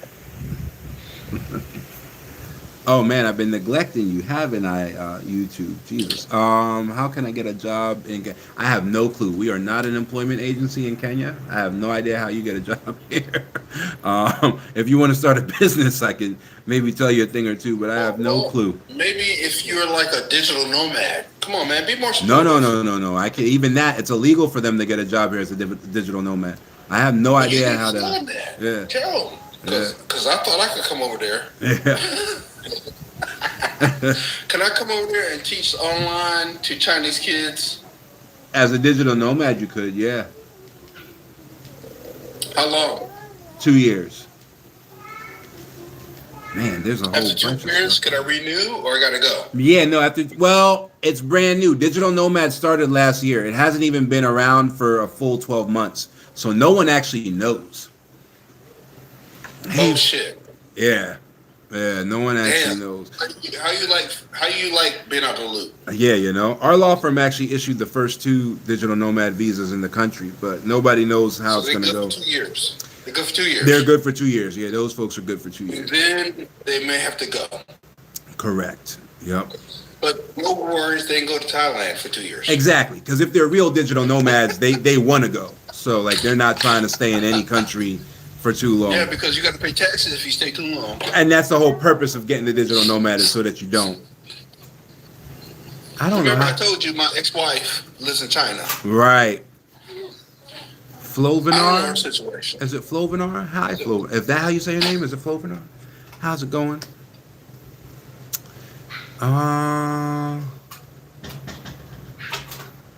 Siokiamu. Near Jomo. Is it a restaurant? Is that a country? No. Is that a law? Is it a restaurant or is it a neighborhood? It's a neighborhood? Siokiamu. I don't know that one. And if it's near JKIA, then it's on the outskirts of Nairobi. Like JKIA is kind of set up the same way like Philly Airport is set up, or even like Moscow Airport, where it's not really in Moscow. It's like out to the side. So yeah, that one I don't know. It sounds like a Kamba area though. Quick question. Okay. What's your workday like? Like 10 to 5. Is it remote or do you go into work? It depends, because I sometimes I have to go to immigration and like show up in immigration and file paperwork for a client. Typically, Oh, okay. or like I have to walk them through immigration and stuff like that. So it depends. Most of the times So I'm at the you're construction remotely site. based, right? Yeah. You're remotely Yep, based, remotely based. but you actually engage. Yeah. How often? Daily. I'm either at a construction site or I'm at a government office or I'm at the law office. Man, dude, that leads me to more questions. So your clients, right? Uh huh. They are they running construction sites or are they workers? No. It's the client. We're building the houses for the client. So the construction site is like the house that we're building for them to relocate. And why do you need to go to the immigration office for construction? No, the immigration office is because they're relocating. So I got to go to the immigration office to get their immigration done, and then when they immigrate here, the place they live is the house we're building for them. So it's all like vertical integration. So they do their relocation, and then we have our own architecture firm vertically integrated, and then above that we have our own general contractor vertically integrated. So we'll relocate them, and then we'll build them a house completely to their specifications. So by the time their relocation and all of that is done, their house is built, and then they come over and everything's just done for them. It sounds pretty comprehensive. Yeah. Do you have a YouTube or something? Because I feel like I just see somebody here saying that they're about watching your videos. Yeah, there's a YouTube Would it same save company your name. time to just direct me to your channel? You can go check it out. Yeah. It's at Diaspora Freedom. I think we're Diaspora Freedom everywhere. So we're at Diaspora Freedom on YouTube, Facebook. What's the name? Yeah. So since you said your company name is Diaspora Freedom, Diaspora right? Freedom Or your Initiative. website? Yep. Yeah, website is diasporaltd.com. Diaspora what? Diaspora Ltd, like Diaspora Limited. Diaspora Ltd. Oh, Diaspora Limited. Yeah. Let me say that again. Diaspora Ltd, as in Diaspora Limited. Mm-hmm. Okay, I got that. And my question to you is like your whole business model is the diaspora has a homeland to come to, right? Yeah, I said, well, the business model is the freedom. So that's why we don't really do apartments. We don't do like you're going to pay rent for the whole rest of your life. So like right now, like one of our biggest, baddest packages is our clients will actually come over. They'll set up a trust fund. We'll build them a house. We'll get them their immigration status, but they'll get a bond ladder. And that bond ladder will actually pay for all of their needs for the next 10 years. So they'll move here, get the bond ladder, and they'll never have to work again for the next 10 years. So it's instant retirement, no matter what stage of life they were at back home. So like I've had like 25-year-olds come over and get that package, and that's it. You know, You're giving me a whole spiel. I'm trying to write this down. This is awesome. Wow. You should be Your business recording. model is incredible. I love it. Slow down. So let me see if I got this right. Nice. You guys are the Diaspora Freedom, right? Yep. And you guys do a bond ladder so people can Right? Yeah. relocate. Drop the link for Right. that, Stephanie. Yeah. And they be straight for 10 years. Yeah. It's a 10-year monthly payout. Then after 10 years, after 10 years of being settled in motherland, you Right. should be fine. But Right. after 10 years, what can you get a job or are Yes. you a citizen? Yes. You have a green card. What happens after Yep. that? After 7 years, they're going to either be a citizen or a green card holder, at which point they could get a job and all their restrictions would be lifted. Right now, if they're a green card holder, the only restriction that's not lifted is that they, obviously they're a foreigner, but they're a foreigner with the right to live there forever. If they're a citizen, though, all restrictions are lifted. So by the time the 10 years are up, you have the 7 years necessary to become a dual citizen. So yeah, then all restrictions are gone. And they're bonds, not stocks. So at the end of the 10 years, you get all the capital back. right? Because a bond is a loan that the government is taking from you. So your ROI are the interest payments on the loan, and then at the end of the loan, John, they give you slow all your down. money Let me back. Hold on. Don't blaze over that, man. We got 8 people here who need to know what you're saying. Let me be clear. You said you have a 10-year bond. Is that correct? Yep. And after 10 years, you get your money back? Oh yeah. That ain't what you said. That's how all bonds work, by the way. All treasury I know, bonds. but say it again. So yeah, at that, what a bond is a bond is the government using you as a bank. So they'll pay you interest. They'll pay you interest for the whole maturity of the bond, and then you get all your money back at the end. So, do you get any returns for those 10 years, or do you have to wait for it to mature? No, you get interest monthly. Yeah, you get a coupon payment monthly. That's how they retire. Is they live off of those monthly John, payments. how do you not say that? How do you not I- tell your 11 followers that? Plus the whatever people listening. Yeah, no, that's how it works. That's how you retire. You get those monthly payments. Brother, stop thinking they know this. All right? Yeah, I did. Tell them again, problem. I did say that. No. I want you to educate me, John. Yeah, I'm man. gonna No. write this down. I got my pen out. Hold on. Let me turn my camera back on.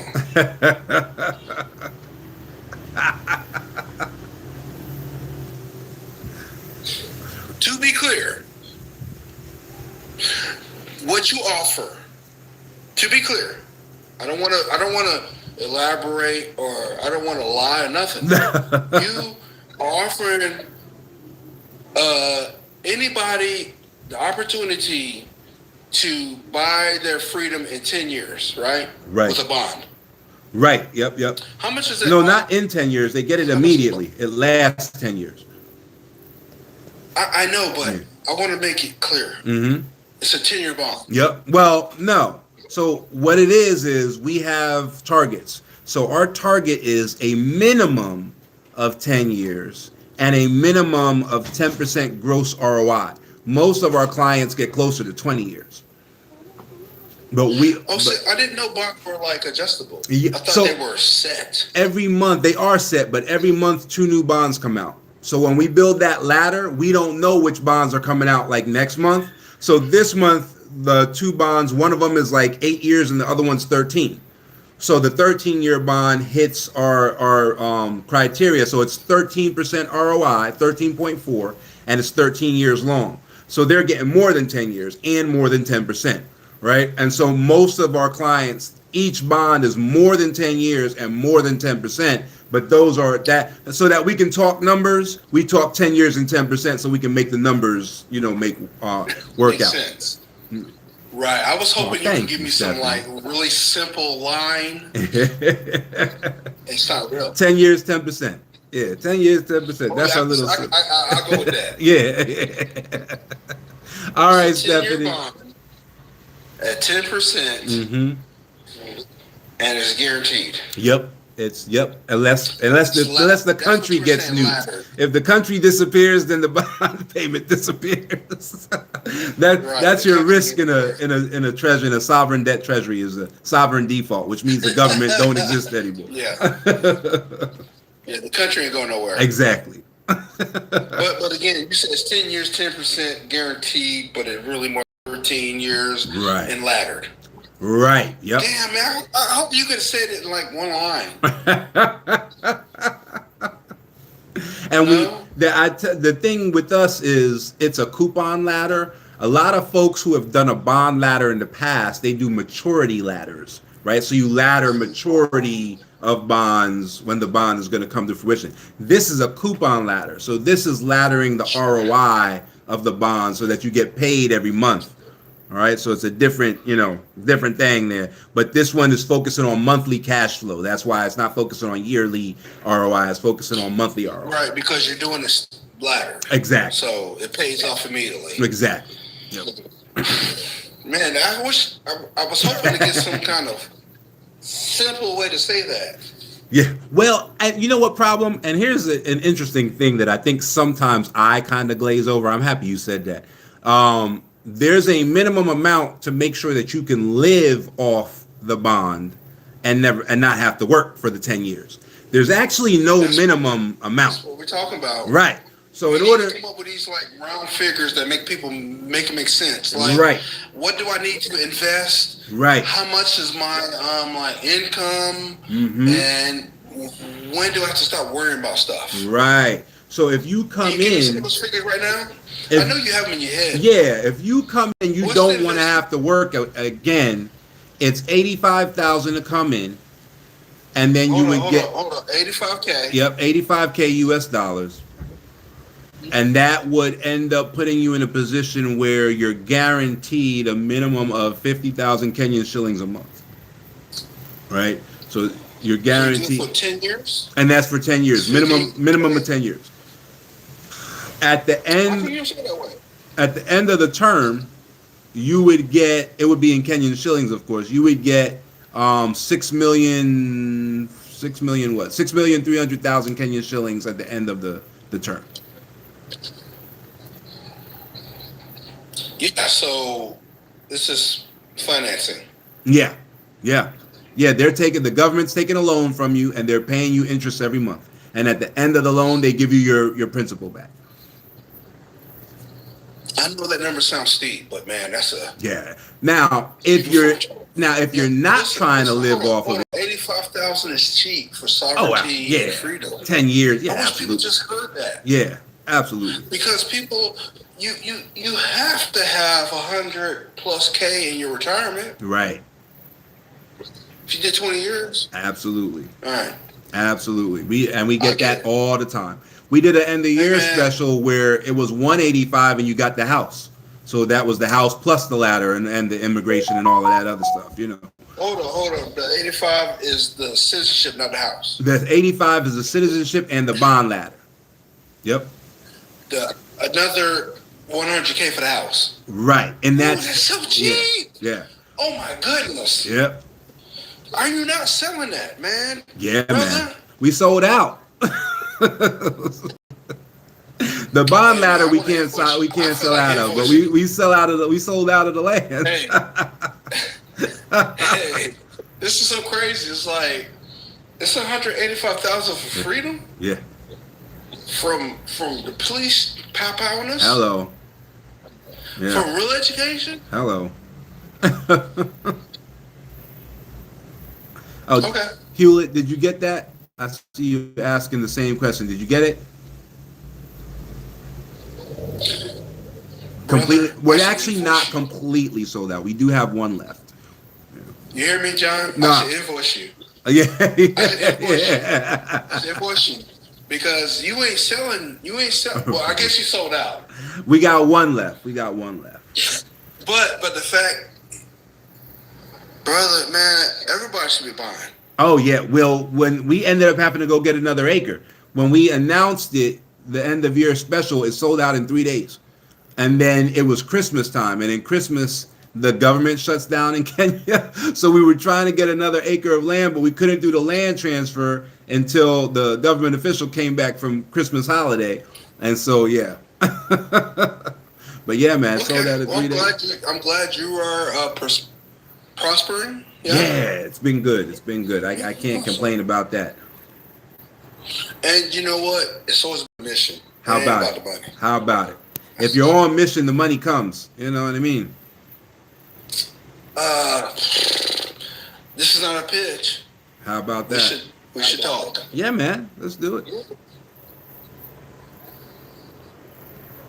Yeah, man. I got the email in there. Anytime I meet a melanated person who's on mission, we kind of like come together. I hear that. Social capital. Well, there's also like just understanding where the creativity comes from and capturing it and no longer letting it be stolen. Yeah, how about that?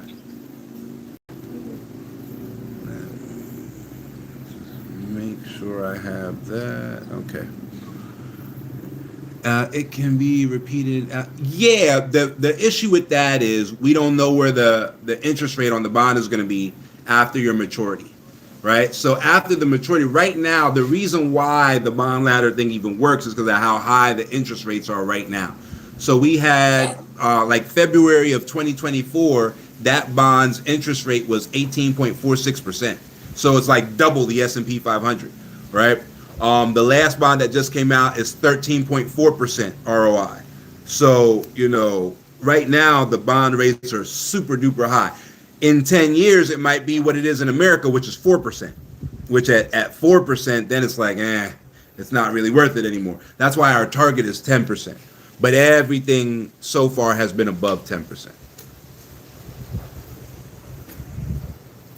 Is this based on like what's the word I'm looking for? Like when they financialize packages? No. So what it Is it based on investing? That's what I'm saying. No, there's no vesting. Mutual bonds and stuff like that. Yeah. Nope. There's no vesting. You just buy your bonds. The minimum that you have to purchase to buy a bond in Kenya is like $400. And so you just buy like one share of a bond. That's the only minimum requirement, and then you just hold it till it matures. Now, there are these things called IFB bonds, which are infrastructure bonds. Those ones, they are amortized. So those ones can finish early. Or essentially what they do is they give you back your money early. So it might be like a 10-year bond, but it's amortized. So in 5 years, they'll give you half the money back. And then now you only have half as much money in. But the amortization starts at $1 million local currency, which is why our setup is $1 million in each bond, right? If you have less than $1 million, they give you all the money back right away. Yes, like a municipality. Yep, exactly like a municipal bond. You got it. As a Kenyan citizen, do you still need $85? Oh, what, 85,000? It depends on who you're doing it through. If you're a Kenyan citizen, maybe like some of the banks might have like a free brokerage thing, so it might be a little bit less, but it's still going to be in the same ballpark. Yeah, it's still going to be somewhere up there. But also with the 85,000, that includes citizenship. Citizenship costs like 12,000 right then and there. So there's 12,000 off the top right then and there if you're a Kenyan citizen. But the brokerage fees and all that, it just depends. It depends on who you're doing the business with and what the brokers cost and all of that stuff. Darn it, John. I love how you live casting in that beautiful weather. Yeah, how about it? I mean, I had a question, but the palm tree behind you distracted me. Yes, Hewlett, you can, but nobody knows what the interest rate will be in 10 years. So it might not be worth it. You might want to do something like, for example, there are these things called special funds. Now, special funds have way more risk than bonds, but ArvoCap is one of the special funds. Last year, ArvoCap did 60% ROI. So the people who were in the ArvoCap special fund last year got a 60% return on investment gross. After paying all the fees and the brokerage charges and all of that, they got like 44% ROI on their money. So if they put in $100,000, they got $44,000 plus their $100,000. John, my question to you is, I have a corporation based in Wyoming. How would I approach the Kenyan government or other institutions? And to do business with them? Yeah. Yeah, they have a setup called a public-private partnership. So they have a legal framework for you to do that through. So you are able to actually, approach them and say, look, I want to do a public-private partnership with you, and you would actually be able to set that up and just move forward with them like that. It's a series of meetings, you know what I mean? But yeah, you would be able to do that. No, you don't have to live here. Problem. Not at all. You want to facilitate that? Yeah, we can get into it. We'll have to see if it aligns with. There's some government maxims that they have going on right now, and each county has a different maxim. So even if it's not part of what the federal government is going after, it might be part of what like a county government is going after. So you just got to make sure that it aligns with that. But yeah. Well, right now, my reach is focused towards institutions, academics specifically. Mm-hmm. I put in a room a university in South Africa called Wits Watchers Rand. Okay. Okay. And I reached to them because I think it's the university in South Africa that aligns with what I do, Okay.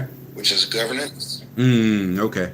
And honestly, I want to kind of wait on them and see what their response is. Absolutely. But I don't really want to wait on them. If I could, like, if you got an find iron in the actually fire. somebody in Africa Yeah. who really can be my outreach partner. I have something, and it's singular. Okay. So, and again, I told you it's licensable, it's revocable, so I don't even have to be secretive about it. Right. So, Right. The biggest frustration on the continent is that it typically moves slow.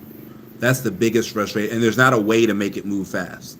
So like when you engage with the government, it's going to be a year and a half before you get to like actual fruition. You won't even get anything in writing for like a year. Then you might get an MOU at 18 months, and then 12 months after that, you're finally signing a contract. So that is one of the frustrating things. it's not frustrating, it just is, right? Yeah. You know, I mean, it's not a handshake deal. It's There's that. Yeah. There's definitely that. It's definitely not that. Even if you get a job with the government, they got to go through a whole bunch of steps and Right. make sure no favoritism and no nepotism and this and that, just because it's government. Right. Yeah, that's true. Yeah. So, and I'm at that stage of reaching out toward procurement, and I guess I need a partner. Yeah, man. I mean, just like this whole conversation has been organic, Yeah. but you are where you are, and I'm where I'm at, and it seems like it makes sense. Yeah, man. Let's talk about it, man. I never got a problem with that. Yeah. Ain't no rush. Right. Right. You know what I'm saying? Ain't no rush. I'm looking at these procurements with the government here. They're a little faster Yeah. over here. Yeah, for sure. But I'm also thinking globally. Yeah.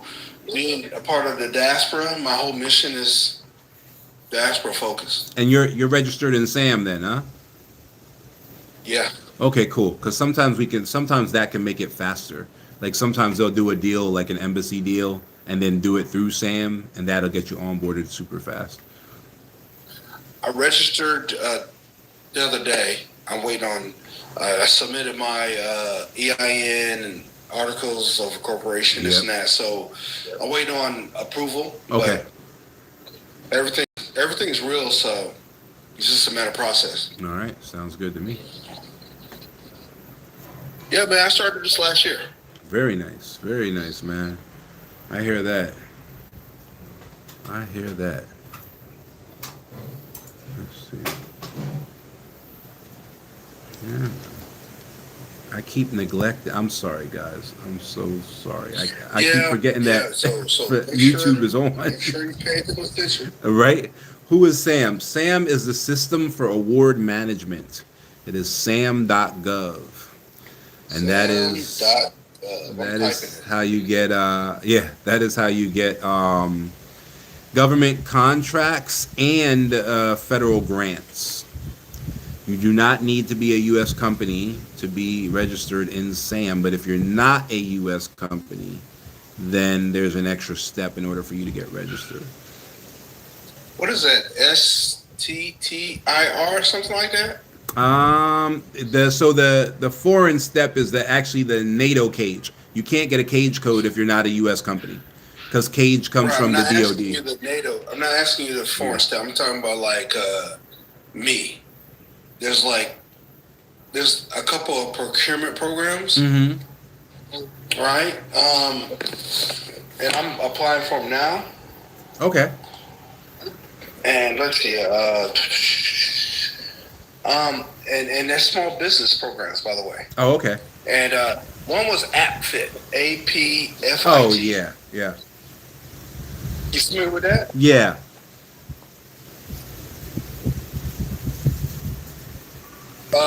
What do you think about that? I've never run the program. I don't know anybody in the program, but I know that it's newer, and it's administered by the SBA, but I don't know anyone who's been through it yet. Oh, so if it's SBA, it's is it grant or loan? No, I think they actually get you ready to be able to take like high level loans and be able to pay them back. If I got the gist of the program correct, I believe that's what it is. But it's micro loan, so I think it's like 1% or 0.5% or something like that. So it might as well be a grant at that point. Yeah. Well, do you try to do programs with state, maybe local, state, and federal? Not local or state, but we used to do federal before the Kenyan bonds were high enough that they were effective. We used to do prime contracting as a way to get people over here. So what we used to do was we used to set up them in SAM, which is why we know about SAM.gov and all of that. We would actually write their government contracts for them, and then get them government contracts and then sub them out to subcontractors, and then they would move over here and be the president of their company, and their company would actually be fulfilling the contract in the U.S. So that's the way we used to do it back in the day. And then the Kenyan bond rates went above 10%, and then it was easier to just buy a bond ladder and not work for the next 10 years. So then we switched to that. How long do you have to live in Kenya to obtain residency? It depends. An ordinary residency visa is the visa that you enter Kenya on. An ordinary residency permit is the permit that you can enter Kenya on. Kenya doesn't really have visas anymore. Now, for permanent residency, which would be the equivalent of like a green card, that takes either 3 or 7 years. If you want dual citizenship, it's 7 years. So depending on how much you're giving back to the country, you can make an argument in 3 years to get permanent residency. You should get it at 7 years. If you're looking for dual citizenship, that would be 7 years. I'll be reaching out. I'm following you now, so I'll be in touch. This is good for retirement. Yeah, man, for sure. A lot of retirees. Retiree is super simple to go ahead and put into practice. So, yeah. Yeah, no problem. Did you see what Property I protection. posted? SBIR, STTR, huh? Are those state programs? No, they're federal. Oh, no, I don't know those. Yeah, I'm Look not 'em familiar up. with those. Huh. I'm eligible, Okay. and I was gonna say to you, if I have this and this is funded, why not me? Uh-huh. Oh, okay. Oh, that's interesting. Yeah, check it out. Yeah. Okay.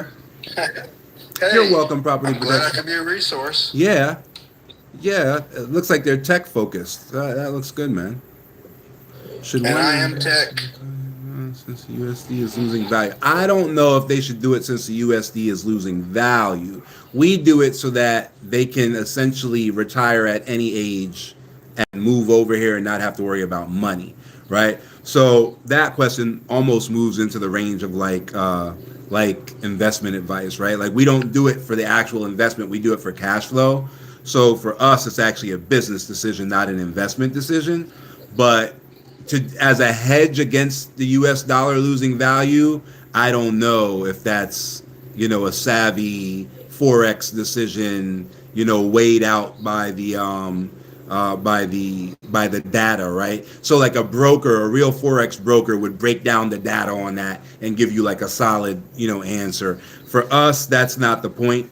So I'm not sure. I would say speak to like an investment professional on that one.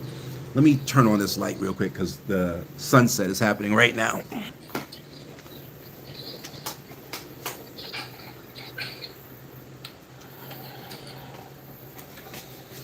All right.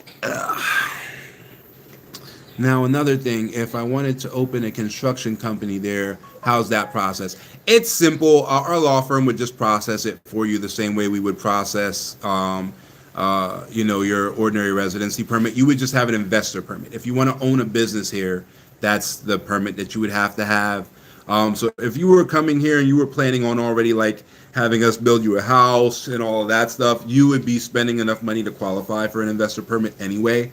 So we would just like change the order of the money to make sure that you were able to get the investor permit first and then continue with the building of the house essentially.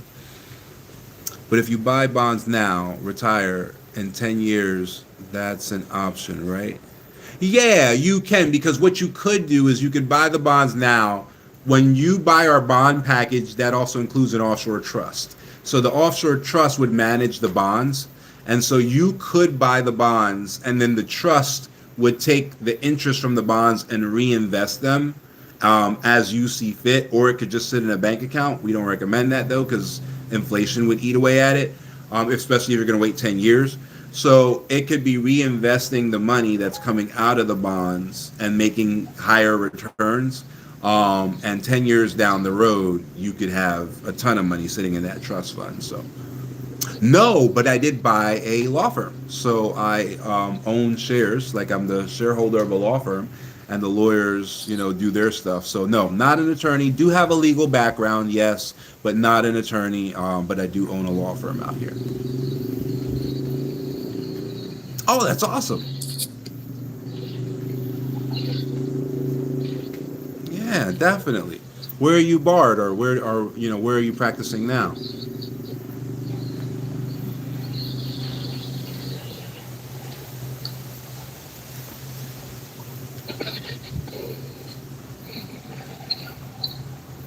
Wyoming and North Carolina. That's awesome. Yeah. Nothing wrong with that. I used to work as a legal investigator in Pennsylvania. So I had a criminal justice degree, and I had what's called the Pennsylvania Act 235 certification. So when people would like do slip and falls and all of that, I was the investigator that the law firm would send out to like take pictures of them and that kind of stuff, But they were a cool firm. They were called Mogul, Spidell, Bob, and Kirshner, located at 520 Walnut Street in Reading, Pennsylvania. And really good firm. Learned a lot about estate law from them, which helped me, of course, over here with this legal team. So our legal team here, they're all LSK certified. That's like the bar in Kenya. So they're all LSK certified lawyers. We have a specific team that only does immigration law. We have another team that only does real estate and contract law and business conveyances. And then we have our team that does estate planning with a heavy focus in non-grantor trusts. So that's essentially all the law we do. We do have a litigation team. It's very small, but we do have a litigation team because sometimes we'll get people that come to us after they've been scammed. So then we got to sue the people who scammed them and then go get their immigration done anyway. So focus on agricultural law. Oh, nice. Started nonprofit providing free legal service. Oh, that's awesome. That is awesome. And Sierra Leone, I love Sierra Leone. We did a pharmaceutical manufacturing company in Sierra Leone, and I loved the process of it. So yeah, totally love Sierra Leone. Love their legal system. Good times. So yeah, that's awesome. 25 million in land. Oh, I love it. For black farmers? Was it for black farmers? Because they were getting their teeth kicked in. That's awesome. Hey, Mr. Diaspora? Oh, that's awesome. Yes. Did you send me your email?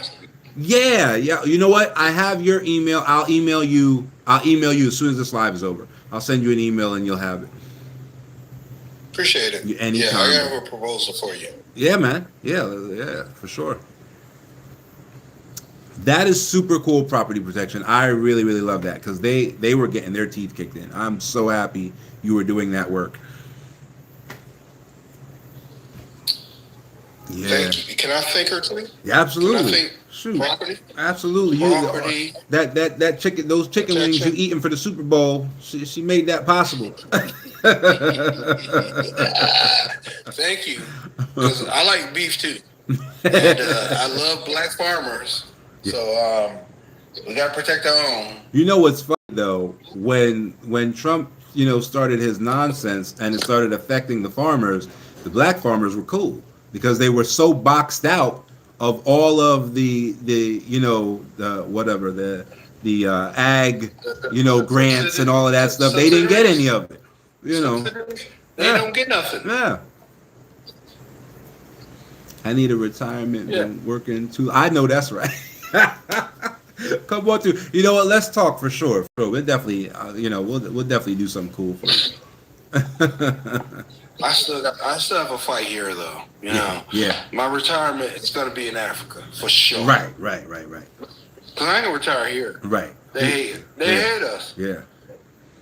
And then you get hurt, and then you need Medicare or something like that, and then they come take your house and all your assets. It's a mess.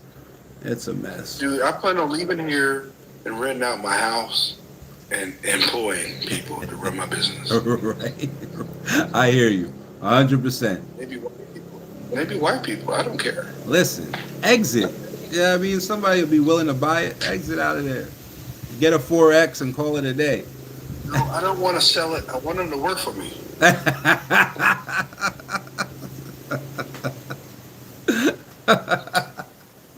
All right. Check The out. boss, I went to a sundown town, the right? boss is summoning me. This was not a scheduled live situation, and the wife is looking at me like I forgot something, which means I did. You better get So the sun's back. You better go. all right, hold on. She said she just needs me for a moment. He get 5 more minutes and he got to log off.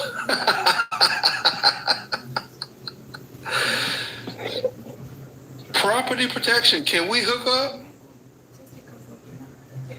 Man, I love seeing a black family, and I love seeing a receptive black man. I love that. That ain't weakness. That's beauty. That's love.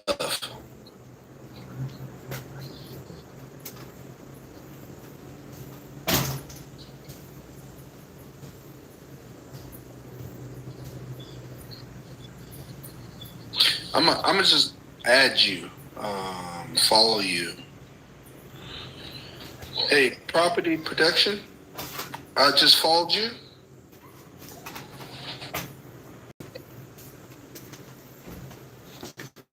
All right. Hey, how many minutes you got? No, I'm good. Yeah. Yeah, whatever. If somebody's How many minutes did she say you had? No, it's somebody's birthday. It's like a girl's thing. They're going out. She just wanted to let me know what was happening. Oh, you good for real? So yeah, I got the night, I guess, since they're going. Yeah, if she come on early, you gotta get off. Right. Yeah, show that woman attention. I love my woman. Right. How about that? So me and property protection, we've hooked up. Thank you. Very cool. Very cool. No, she sounds you like a for super that. interesting person. I like that work you were doing. That's tough work. That's No. unforgiving work. We are aligned.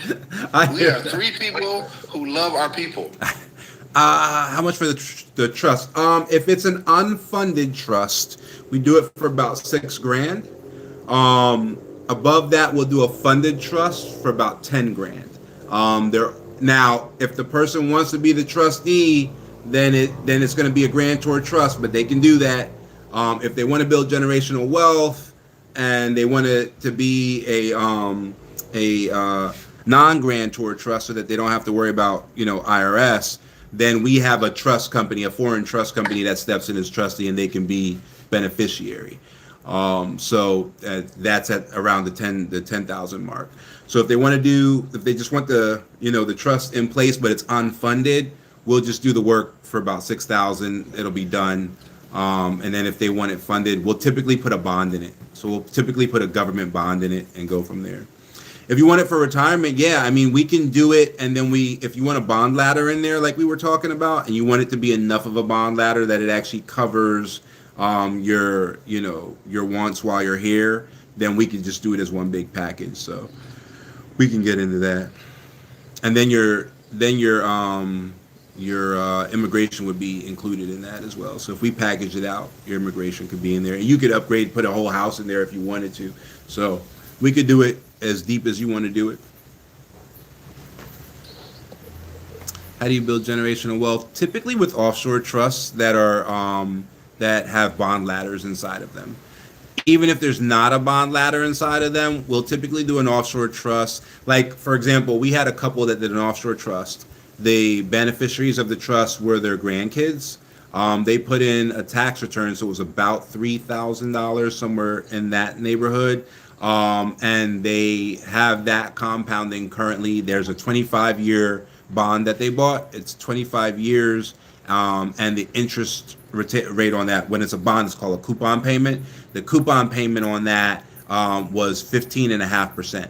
So they're guaranteed 15.5% return on that. So if you know the rule of 72, you'll be able to calculate how many years it takes them to double their money, right? So it's going to be, right around 4 years. Every 4 years, that money is going to double. And then when that coupon payment comes out, the trustee will reinvest it and compound that money until their grandkids come around. And so right now, based on the money that they're getting on the first 25 years, their grandkids should have $3.8 million just from that $3,000 they put in. They never have to put in another dime. They just let that roll, right? So it just depends on exactly what kind of generational wealth you're setting up and for who, right? The longer the time, the easier it is, right? The better the upfront capital you put in, the easier it is, right? The smaller the amount of money, the more time you need to make it compound into something substantial. But it's all compounding. It's all just math. I'll reach out. My concern is in the stability of the bond market long term. Thoughts? Yeah, I think the market's great long term. Now, trying to move the money back into USD, that's a whole different situation. But if you're going to go ahead and retire here, you're going to get great returns. Yep. Is it in USD? No, that's local, right? So when you buy into the bond, of course, that's in USD. But then from there on, the purpose of the bond is either generational wealth in an offshore trust, so it's in the offshore currency, or it's for relocating and being able to live off of the returns from the bond. So both of those scenarios are in local currency. But right now the bond rates are up over 10%. Like the one for this month. Actually, I can show it to you. Hold on, let me show you what the one for this month looks like. Where's the effects button? Effects. Okay, so my board will be removed by the effects. That's fine. I think it's that effect. Okay, and let's see what we got here. The bond for this month. Where is it? Is that it? Yep, that's it. All right, so like I said, the 10 years is just the base, right? So this bond has 17.3 years left to maturity on it. It's a reopening of a former bond. That's why, even though it's 25 years total, some years have already passed. And the interest rate on it is 13.4%. There's a 10% withholding tax that's only on the interest that's paid. So of the 13.4%, making that 13.4% being the 100%, 10% of that is withheld for withholding tax, and that's it. Healthcare system is equal to, if not better than, the U.S. system. Like, we had a scare with my son's delivery, and what they did to save my boy, I wouldn't have been able to get in Philadelphia. And had I gotten it, I'd be medically bankrupt right now. But because I did it here, it cost me like $5,000 total. So we had some of you ladies who have maybe had babies might be familiar with this, but we had a P-prom emergency. So it was an emergency C-section, but the issue was that because it was P-prom and not prom, there was a chance that my son's lungs weren't developed. So they flew in a geneticist took the not cervical fluid, the fluid that the baby swims around in. I can't think of the name right now. The amniotic fluid. They took the amniotic fluid, which I did not. I didn't know that amniotic fluid has stem cells from both the baby and the mom in it. So they separated and isolated the stem cells from mom and baby, and then ran a battery of treatment options against the stem cells to see which ones were most effective, and then ran a completely genetically like tailored treatment to my wife and my baby at the same time, and my baby came out as though he wasn't even premature.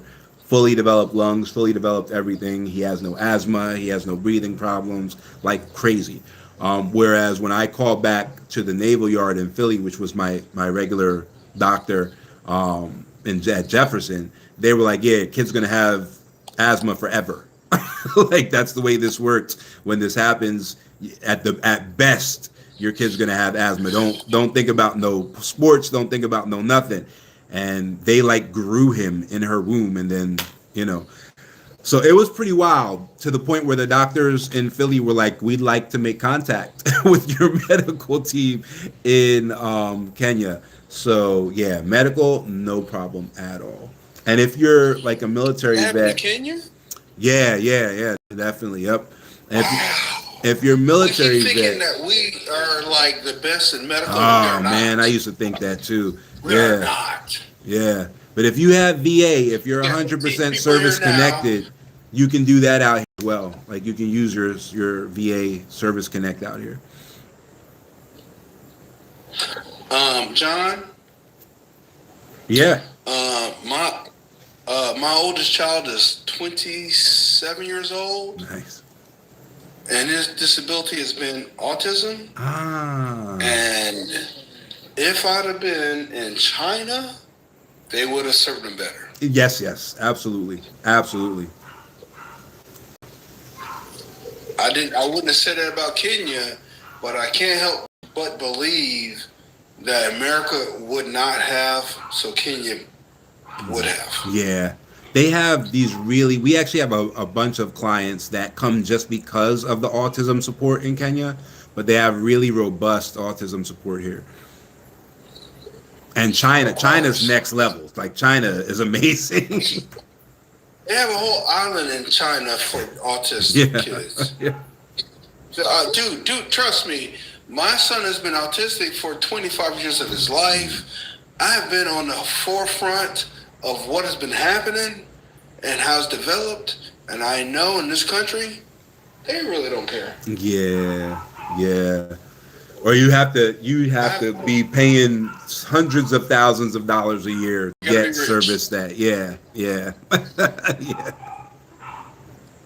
You know how my route was actually as a public school educator, and I still left short. Yeah. My ex-wife was the autistic specialist at her high school, and they don't care. Wow. That's saying something, man. That is saying something.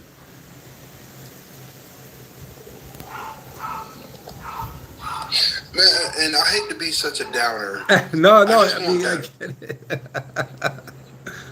Brother, I just want better.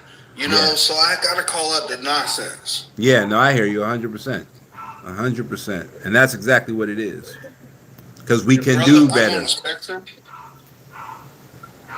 Now you really about to hear the truth. I'm on a spectrum, and I have a justice sensitivity. Okay. If it ain't right, I'm gonna call it out. I hear that.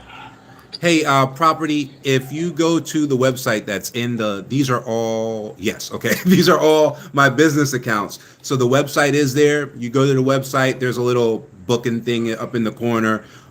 There's also an assessment, you know what I mean? But you can also email me. The email is also on this account as well. So the email button is there and the website button is there. I'm trying to figure out how to put back on the thing. I guess I can't. Oh, there. All right.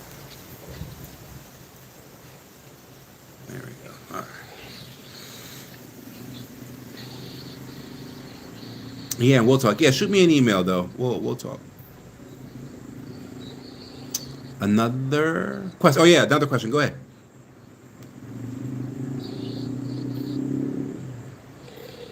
Oh, cool. Is that yours? Let me take a picture of that.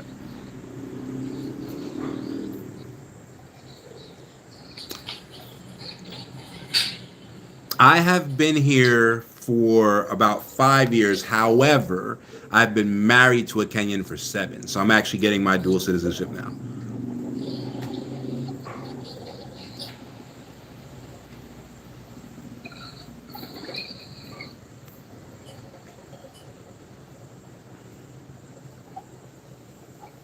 Yes. However, one of the reasons why we're pushing the bonds as hard as we are right now, last year, they did not issue a new bond at all for the entire year. They kept reopening old bonds. Now we think, and this is purely speculation, but we think the reason for that is that the bonds have actually already corrected, but next year is the election year. So what they're doing is they're going to reopen bonds until the election year, and then they're going to, when they like issue a new bond after the election, it'll be all the way down to like 7%. So we're trying to get everybody who wants a bond ladder to get their bond ladder done this year, because there's no guarantee that next year the bond rates won't go down to like what American bond rates are, right? So right now they're all like well above 10%. They're 12, 13, 14, 15%. The highest one we've seen is 18.46%. Tax exempt, so that makes it even better. But right now they've just been reopening all the bonds with the real great, interest rates. So I think what they're going to do is like during election season, they're going to be like, oh, see all those great bonds we got you, see how great our government is, da da da da da, and get reelected. And then as soon as they're done getting reelected, they're going to open the real bond market, which won't affect anybody who has bonds. You're locked in until the maturity, but it's going to affect everybody who's coming on, to bonds at that moment. And so what's really going to suck is somebody who's halfway through a bond ladder when the new bonds hit. And then what we're going to have to do is we're going to have to run to the secondary market, and try to pick up all the bonds we're missing from the secondary market as quickly as possible, because everybody else is going to be running there as well. So, once the bottom falls out, it's going to suck. But we think we're good for this year.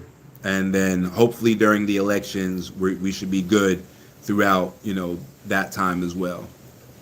If the value does go down until maturity, if the value goes down until maturity, if the currency is inflated, no, it won't matter. It won't matter at all. If you have a bond and right now your bond is 13.5%, and then the new bonds that come out, it goes down to 4 or 7 or whatever, you get 13.5% for the 10 years or the 20 years or however long, you have that maturity. So that's why I was telling those other folks who were like, oh, at the end of the 10 years, can we just buy more bonds? Well, maybe. At the end of the 10 years, it depends on what the bond interest rate is. There might be a smarter move to buy something else at that point in time, right? So if the interest rate is still great, then yeah, go for it. But if the interest rate isn't, then at that point, you figure out where you want to go from there and what the new thing is you want to get into.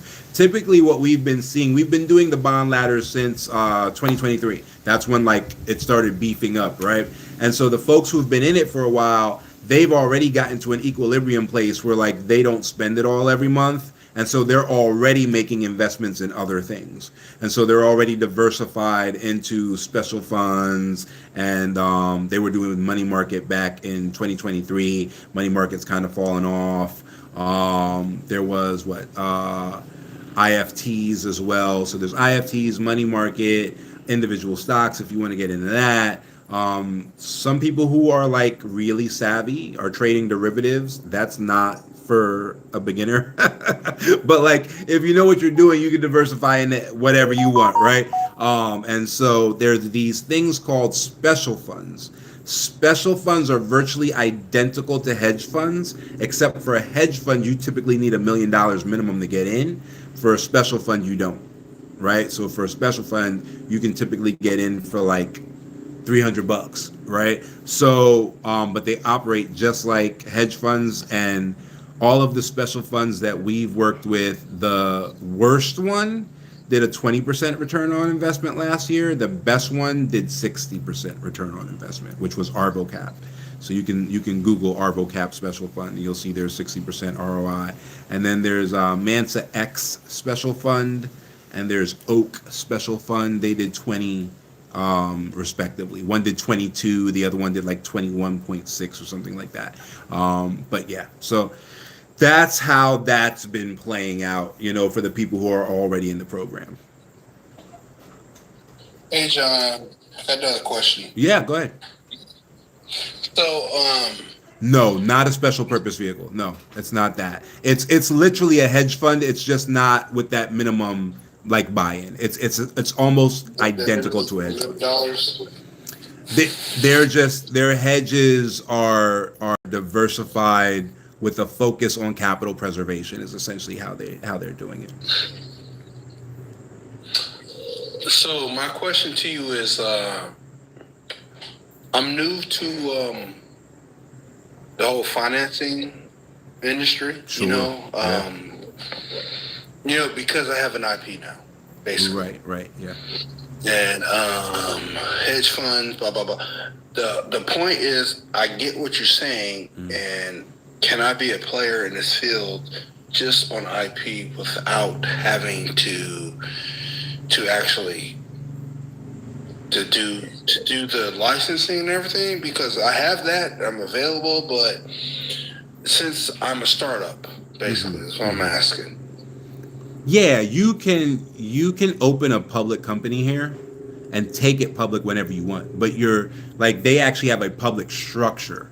So you can open a public company from jump, where typically for us, we open a C Corp and we take the C Corp public. So we typically open a Delaware C Corp, and then whenever the time is right and whenever our financiers and our VCs and all of those people come together and say, all right, now we do an IPO, right? And then we go public. In Kenya, you can literally start as a public and then do the IPO later, but you can actually form as a public company. So yeah, you could definitely do that, having that in mind, that you were gonna go ahead and you trade the company publicly on the stock market. And you said the right things, IPO. Yeah.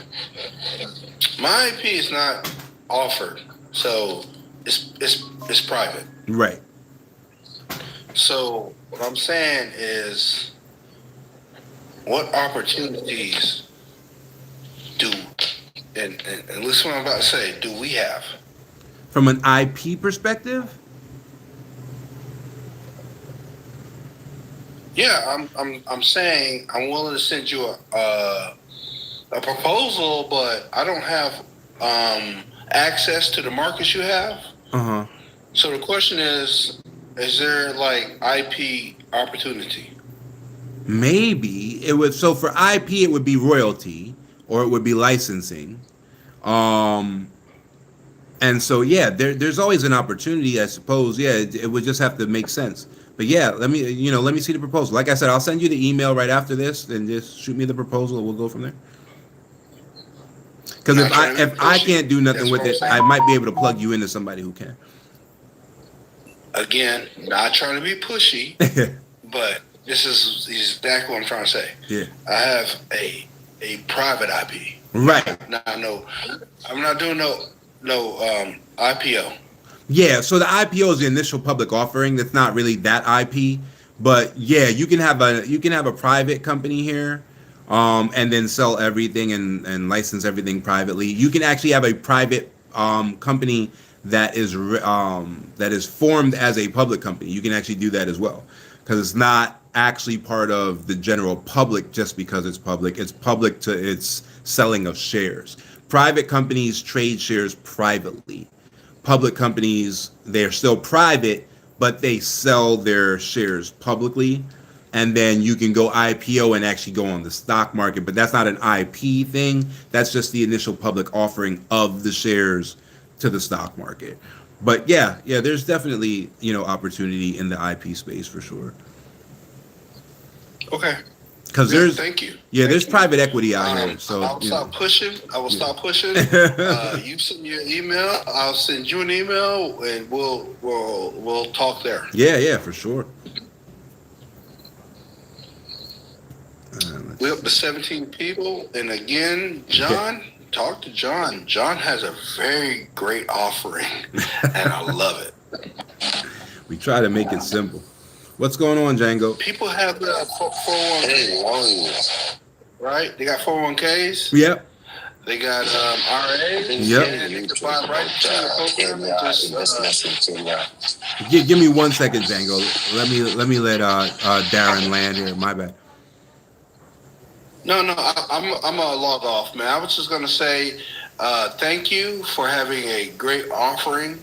I hope people jump on to what you got going on, because it's globalization and the world is ours. How about that?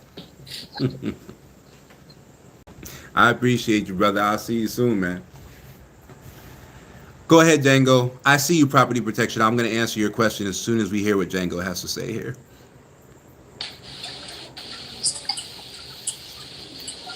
Yeah, it's amazing how you've been able to like discover new opportunity in Kenya. You live in Kenya? Yeah. You have some noise on top of you there. It's a little difficult to hear you. But yeah. How long have you been in Kenya? What's that? How long have you been in Kenya? I've been coming back and forth to Kenya for a little over 12 years. So you actually got your citizenship? What's that? You got your citizenship? You got your naturalization to Kenya? Yeah. Yep, I am in the last phase of that process right now. All is well? All right. Have a good one. Oh, wow. That's amazing. That's amazing. The beauty of it is that you are able to invest in Kenya. Like, properties in Kenya, they are way, way cheaper. You can have very good return on investments in Kenya in regards to real estate. Sure. The bonds are doing very well right now. Yeah, We definitely. also have the IPOs. The government is privatizing most of the government assets, including the Kenya pipeline. Yeah. The Qualcomm actually was sold out. We have many Yeah. other which are still coming up, Oh yeah, definitely. and it's nice. It's nice. It's amazing. It is. It really For is. foreigner, for someone coming from outside, who is not a citizen, do you need to marry a Kenyan, or you live in Kenya for a certain period, then you qualify to get your citizenship? You need a Class K permit for 7 years, and then How do you you do can get your citizenship from that, or you marry a Kenyan for 7 years. One of the two. You stayed in Kenya for 7 years. I've been married to a Meru woman for 7 years. I've been in Kenya for 5. So if you're married to a Kenyan for 7 years, you qualify, or if you have a Class K permit for 7 years, you qualify. Wow. Yeah. It's been a long That's time. to get a Kenyan citizenship. Yeah, that's how it's 7 years. Either way, it's 7 years. There's no faster way to get it. It's either 7 years of marriage or 7 years of Class K permit. Class A permit. Class K. K is in kite. Yeah. Yeah. So this one is work related. No. The Class K permit, you're not allowed to work. That's what gets people jammed up. So if you have a Class K permit, then all of your money has to come from abroad. You're not allowed to work in Kenya for those 7 years on a Class K permit. You just live. Yeah. But if you're married, only work remotely. what was that? You only work remotely, maybe from abroad. You can work remotely and then pay taxes, because you're going to be a tax resident of Kenya. So you would have to pay taxes in Kenya if you work remotely. Or if you're married to a Kenyan, then you can get an investor permit instead, and you can work on your investor permit, and then after 7 years of marriage, you can still become a citizen. Wow, 7 years is too long. It is what it is. I wish it was shorter, but nothing I can do about that part. I'm a Kenyan. Oh, very cool. Very cool. Let me mute you up. You got a loud background. Let me mute you up and answer this question real quick, and then we can. Okay. All right, property. I don't want to keep you waiting on that answer. So let me just go ahead and answer your question real quick. The tax liabilities of the trust change depending on what country you're coming from. I'm going to assume we're talking about the United States of America, and so they change primarily based on whether the IRS sees the trust as a grantor trust, in which case you got a ton of stuff that you got to file, FinCEN and a bunch of IRS forms and all of that. So you got about 6 IRS filings if it's a grantor trust. If it's a non-grantor trust, which 90% of our trusts are non-grantor, then you don't have to file anything, right? So if it's a non-grantor trust, you have no U.S. tax liability until a distribution is made to a U.S. citizen, and then they have their own tax filing that they have to now make that you receive trust distribution, money. But unless there's a distribution made to you in that, tax calendar year, if it's non-grantor, then there's no U.S. tax liability. On the Kenyan side, distributions used to be that you got 10 million per year per beneficiary on the Kenyan side, tax exempt. Now it's unlimited distributions on the Kenyan side are tax exempt, but that's because the trust is no longer tax exempt. So it used to be the trust was tax exempt and the distributions were only taxed after 10 million. Now the trust is taxed at the corporate income tax rate, which is 30%. That does not apply to bonds. Bonds have a final tax of withholding tax that happens by the Central Bank of Kenya before the money even gets to you. So for bonds, you don't pay anything different than a normal person would pay. But if you do any kind of other income, like if you own, like if the trust owns, a Airbnb, that income would be taxed at 30%. But if the trust gets a distribution from a company it owns, it'll pay a 5% withholding tax, which is a final tax, which is beautiful. And the bond tax is a 10% withholding tax, which again is also beautiful. And that is it. So that's how the tax works. Irrevocable versus irrevocable. No. So it's irrevocable. There, as an offshore trust, it's irrevocable essentially no matter what. But it's because the U.S. government taxes you based on your passport instead of taxing you based on your tax nexus. So because of that, you have to have a non-grantor status on the trust based on the IRS definition in order to not have a whole bunch of American, tax nonsense attached to the trust. So if you go to irs.gov and go into the search bar, just type in their non-grantor trust and it'll break it all down for you. But essentially, as long as you're not directly controlling the trust, it would be considered non-grantor. And that's why we have the corporate trustee in place in order to give you that non-grantor status with the IRS so that they're not all up in your business. If it's a grantor trust, some people are just like, nope, I want to run the trust. I'm not giving it to the trustee. I'm going to be the trustee. If they're hell-bent on doing that, then they have to report everything to the IRS, all the trust bank accounts, all the money that comes into the trust, all of it. And they have to do that on their taxes every year.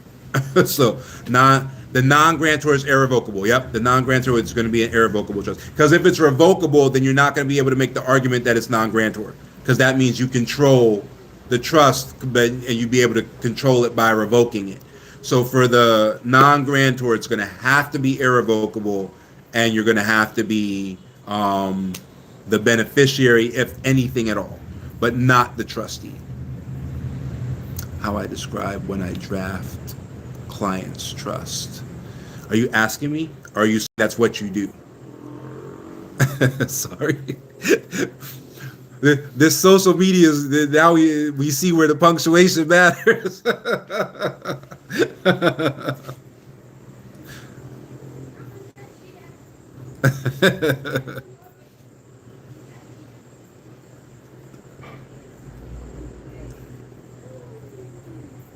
The process is a little different than the U.S. Whereas, like in the U.S., sometimes like people will draft the trust and then go register it with like the Proprietary's office in the county level or the state, either Department of State. What if you just want a retirement vehicle like a 401k? You can do that. You can do that. You can use the trust as that if you want, or you could. There are like retirement plans. They don't have 401ks per se, right? But there are retirement plans that you could also, set up where you're putting X amount of, pre-tax dollars into it, and then, when you retire, same type of thing. It's just not called a 401k. They're typically run by private insurance companies, though, so the risk there is that the insurance company is still in existence. So you want to pick a good, insurance company that's been around for a couple hundred years, right?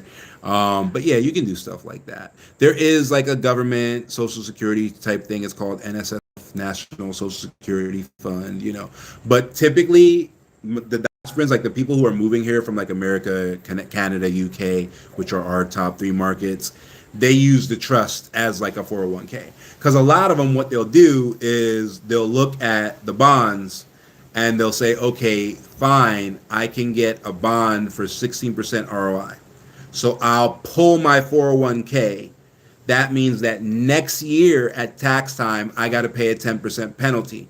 I'll drop all of it into a 16% guaranteed bond. I'll make 16 and then pay the 10 off the 16, and I'll have a gap of 6, right? So a lot of people, they look at it that way, and then they allow the trust to now take those coupon payments, twice a year in that situation, because that's one bond. So the bond pays once every 6 months. So that's why we do a bond ladder, so we get 6 bonds, and then people get paid every month. So that's how the ladder works. So if you put it all in one bond to get that higher, interest rate, and then go ahead and do your thing, then every 6 months you get a large payment, and then the trust could reinvest that into like a special fund. I do bankruptcy and estate planning under my new practice. So I was stating gotcha. And so then, you already see, some of the loops in there, because we get a lot of clients that come over here with a C Corp in the U.S. So under the tax code, there's something called a dividend, a dividend return deduction, DRD, I think it is, right? So it's essentially what the tax code states is that if you own 10% of a company and you take the dividend, it only works on a C Corp, by the way, but you take that dividend into the C Corp, it's 100% tax, exempt essentially. The tax on it is deductible to 100%. There's a foreign dividend received deduction as well. But with the foreign dividend received deduction, you have to hold the 10% of the company for a full year before you qualify. For the local one, the C Corp only has to hold 10% of like the LLC or whatever for like, I think it's 90 days. But so a lot of people will work things that way, and they'll work it in both directions. They'll take funding in the United States and allow the parent company to fund the project for the subsidiary company, and then they'll push up dividends back to the U.S. C Corp and then get 100% tax exemption for them. So they'll get tax-free, dividends returned, and they'll just pay their taxes when it's either distributed or when they, get their W-2, in either one of those ways, however they got to pay their taxes there. So, but a lot of those folks will come out here, do whatever they got to do, make a good faith attempt to pay back the financing, and then end up in a Chapter 11. Right, so there's a lot of that happens as well. So there's all kinds of safety nets that you can put in place if you're using your U.S. structures on top of your Kenyan structures, and then if you end up retiring in Kenya, then you can restructure everything, whether it's through bankruptcy or whether it's through HEIs. A lot of people are using home equity investments from private equity groups, where the HEI is coming in and giving them a lump sum and then giving them a 10-year grace on repayment. which is typical for HEI investments. So they're essentially purchasing like an equity stake in their actual property, where they don't have to pay that back for the next 10 years and there's no payments in between. And so they're taking a roll of the dice with that as well. And they're seeing like, all right, am I going to pay them back in 10 years? Or am I going to have myself fully established with the money they gave me, in Kenya, and just forego that property in 10 years, So there's all types of ways that people are leveraging, properties and financing and equity and all those things in order to make their stuff work. So you're in a pretty good position, because you're familiar with bankruptcy law. The economy here is, yeah, I know that's right. I heard that. And actually, did you say Wyoming and North Kakalaki? I will definitely send you bankruptcy clients in those two states if that's where you're practicing. Well, and bankruptcy is federal anyway, so I guess it doesn't matter which state, huh? But yeah, I can definitely push those people that way. It's not like a service we offer, but when they bring it up, like, hey, I think I'm gonna, if they don't have somebody, then we'll point them in a direction. Okay, very cool, very cool. Yeah, our individuals typically use a Chapter 7 based on what they're reporting to me anyway. Like, we don't give any guidance in that at all, but our individuals typically do a Chapter 7. The companies are the only ones, like the C Corp people are the only ones that do the 11.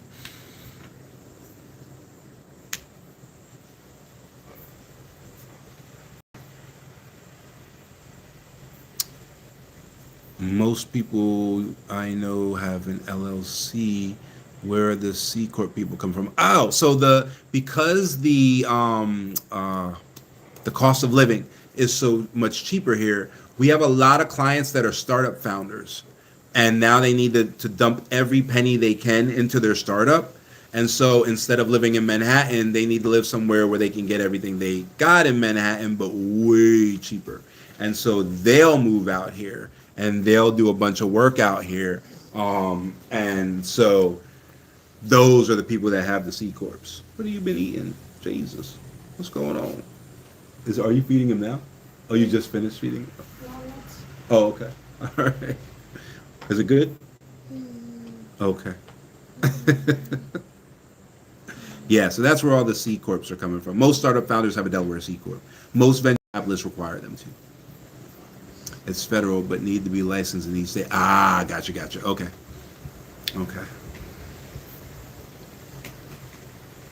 Yeah, cool. Is that a shark? Yeah, that's a shark. Hi, Jack. Hi. You can feed him. Yeah. You can come to the other side of me. Yeah, it's okay.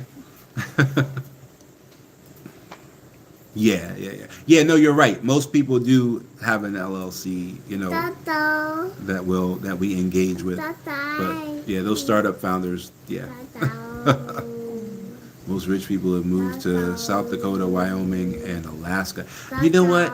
I was thinking of getting a address in Alaska. I need a state with no income tax. I don't have an address in a U.S. state right now just because some of those states get crazy with the income tax nexus. Like, they'll really act like you've been out of the country for, almost 7 years, consistently, and yet you still owe state taxes. So those state tax nexus fights can be ugly, especially if you're like a Californian. They get ugly. I'm trying to think what other states come after our clients. Oh, New York. New York will come for you and try to pretend like you still owe state taxes even though you ain't lived there in 5 years. And then it's like a burden of proof on you thing. You know what I mean? So it's like you have to prove that you don't have the nexus, and it's like a totality of the circumstances. So it's all kinds of little stuff. Like, if you still got a voter registration card, they'll try to use that. If you still got a valid driver's license, they'll try to use that. Like, it's a mess. Go to South Dakota, you can get, oh, really? Oh, no, then I will do that, actually. Yep. I will and they have no personal income tax, South Dakota. I'm down for that. Oh yeah, I'm good. Yeah, I'm with that. Yeah, I'll do that. Yeah. That's perfect. That's perfect. There we go. Learn the right thing. Yeah, man. Yeah, it's some of the states are nutty. Some of them are nutty. We even had somebody.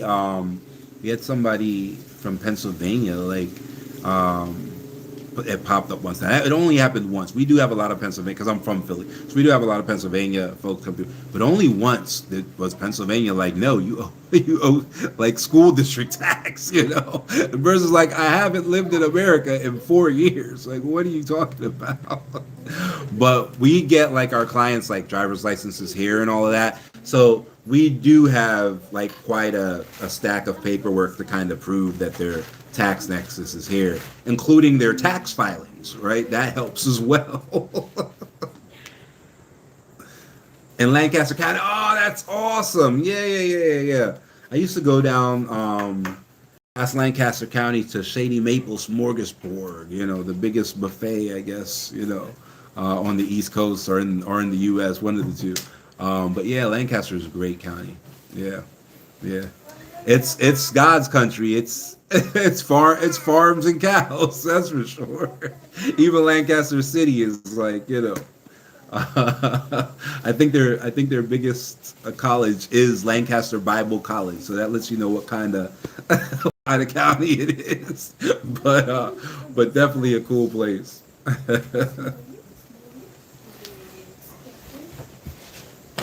Yeah, tons of farms out there though, milk farms and all of that. Good stuff.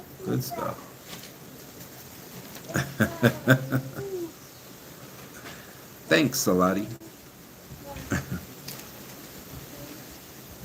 Yeah, I have been ignoring you guys over there on YouTube. I'm sorry about that. You know what it is? It doesn't flash the same way when you guys ask a question. So my eyes aren't drawn to your questions as easily as the TikTok. TikTok has it down. Like their font is bigger. It flashes like when somebody, you know. All right, property. It was great hanging out with you. I think I'm going to get out of here too. Great talking to you guys. But as you can see, it's now nighttime. So, new here. So, do you help people relocate to America, or we typically help Americans relocate to Kenya? However, we have helped some Kenyans relocate their family to America, but only business owners. We only assist with what's called an L1A transfer. So you have to own a business in Kenya for longer than a year. You need tax returns and profit and loss statements and all of that to prove it. And you have to be willing to open a business in America, and that business has to also stay open for a year. So typically the folks that can do that are folks that were sending their kids to America on student visas. So for the same thing that the student visa costs, or the education that you have to prepay to qualify for the student visa costs, you can set up an L1A, which would bring your entire family to America and get you a green card through self-sponsorship. So those are the only people that we assist going the other way. So if you don't have a business, you would have to be able to open a business, keep it open for the next year, and open a business in America and have an employee. You need one employee because you're transferring yourself as a supervisor. So there needs to be an employee in that business as well. So if you fit that criteria, we can assist. If you're like an individual looking for a job, we can't help with that.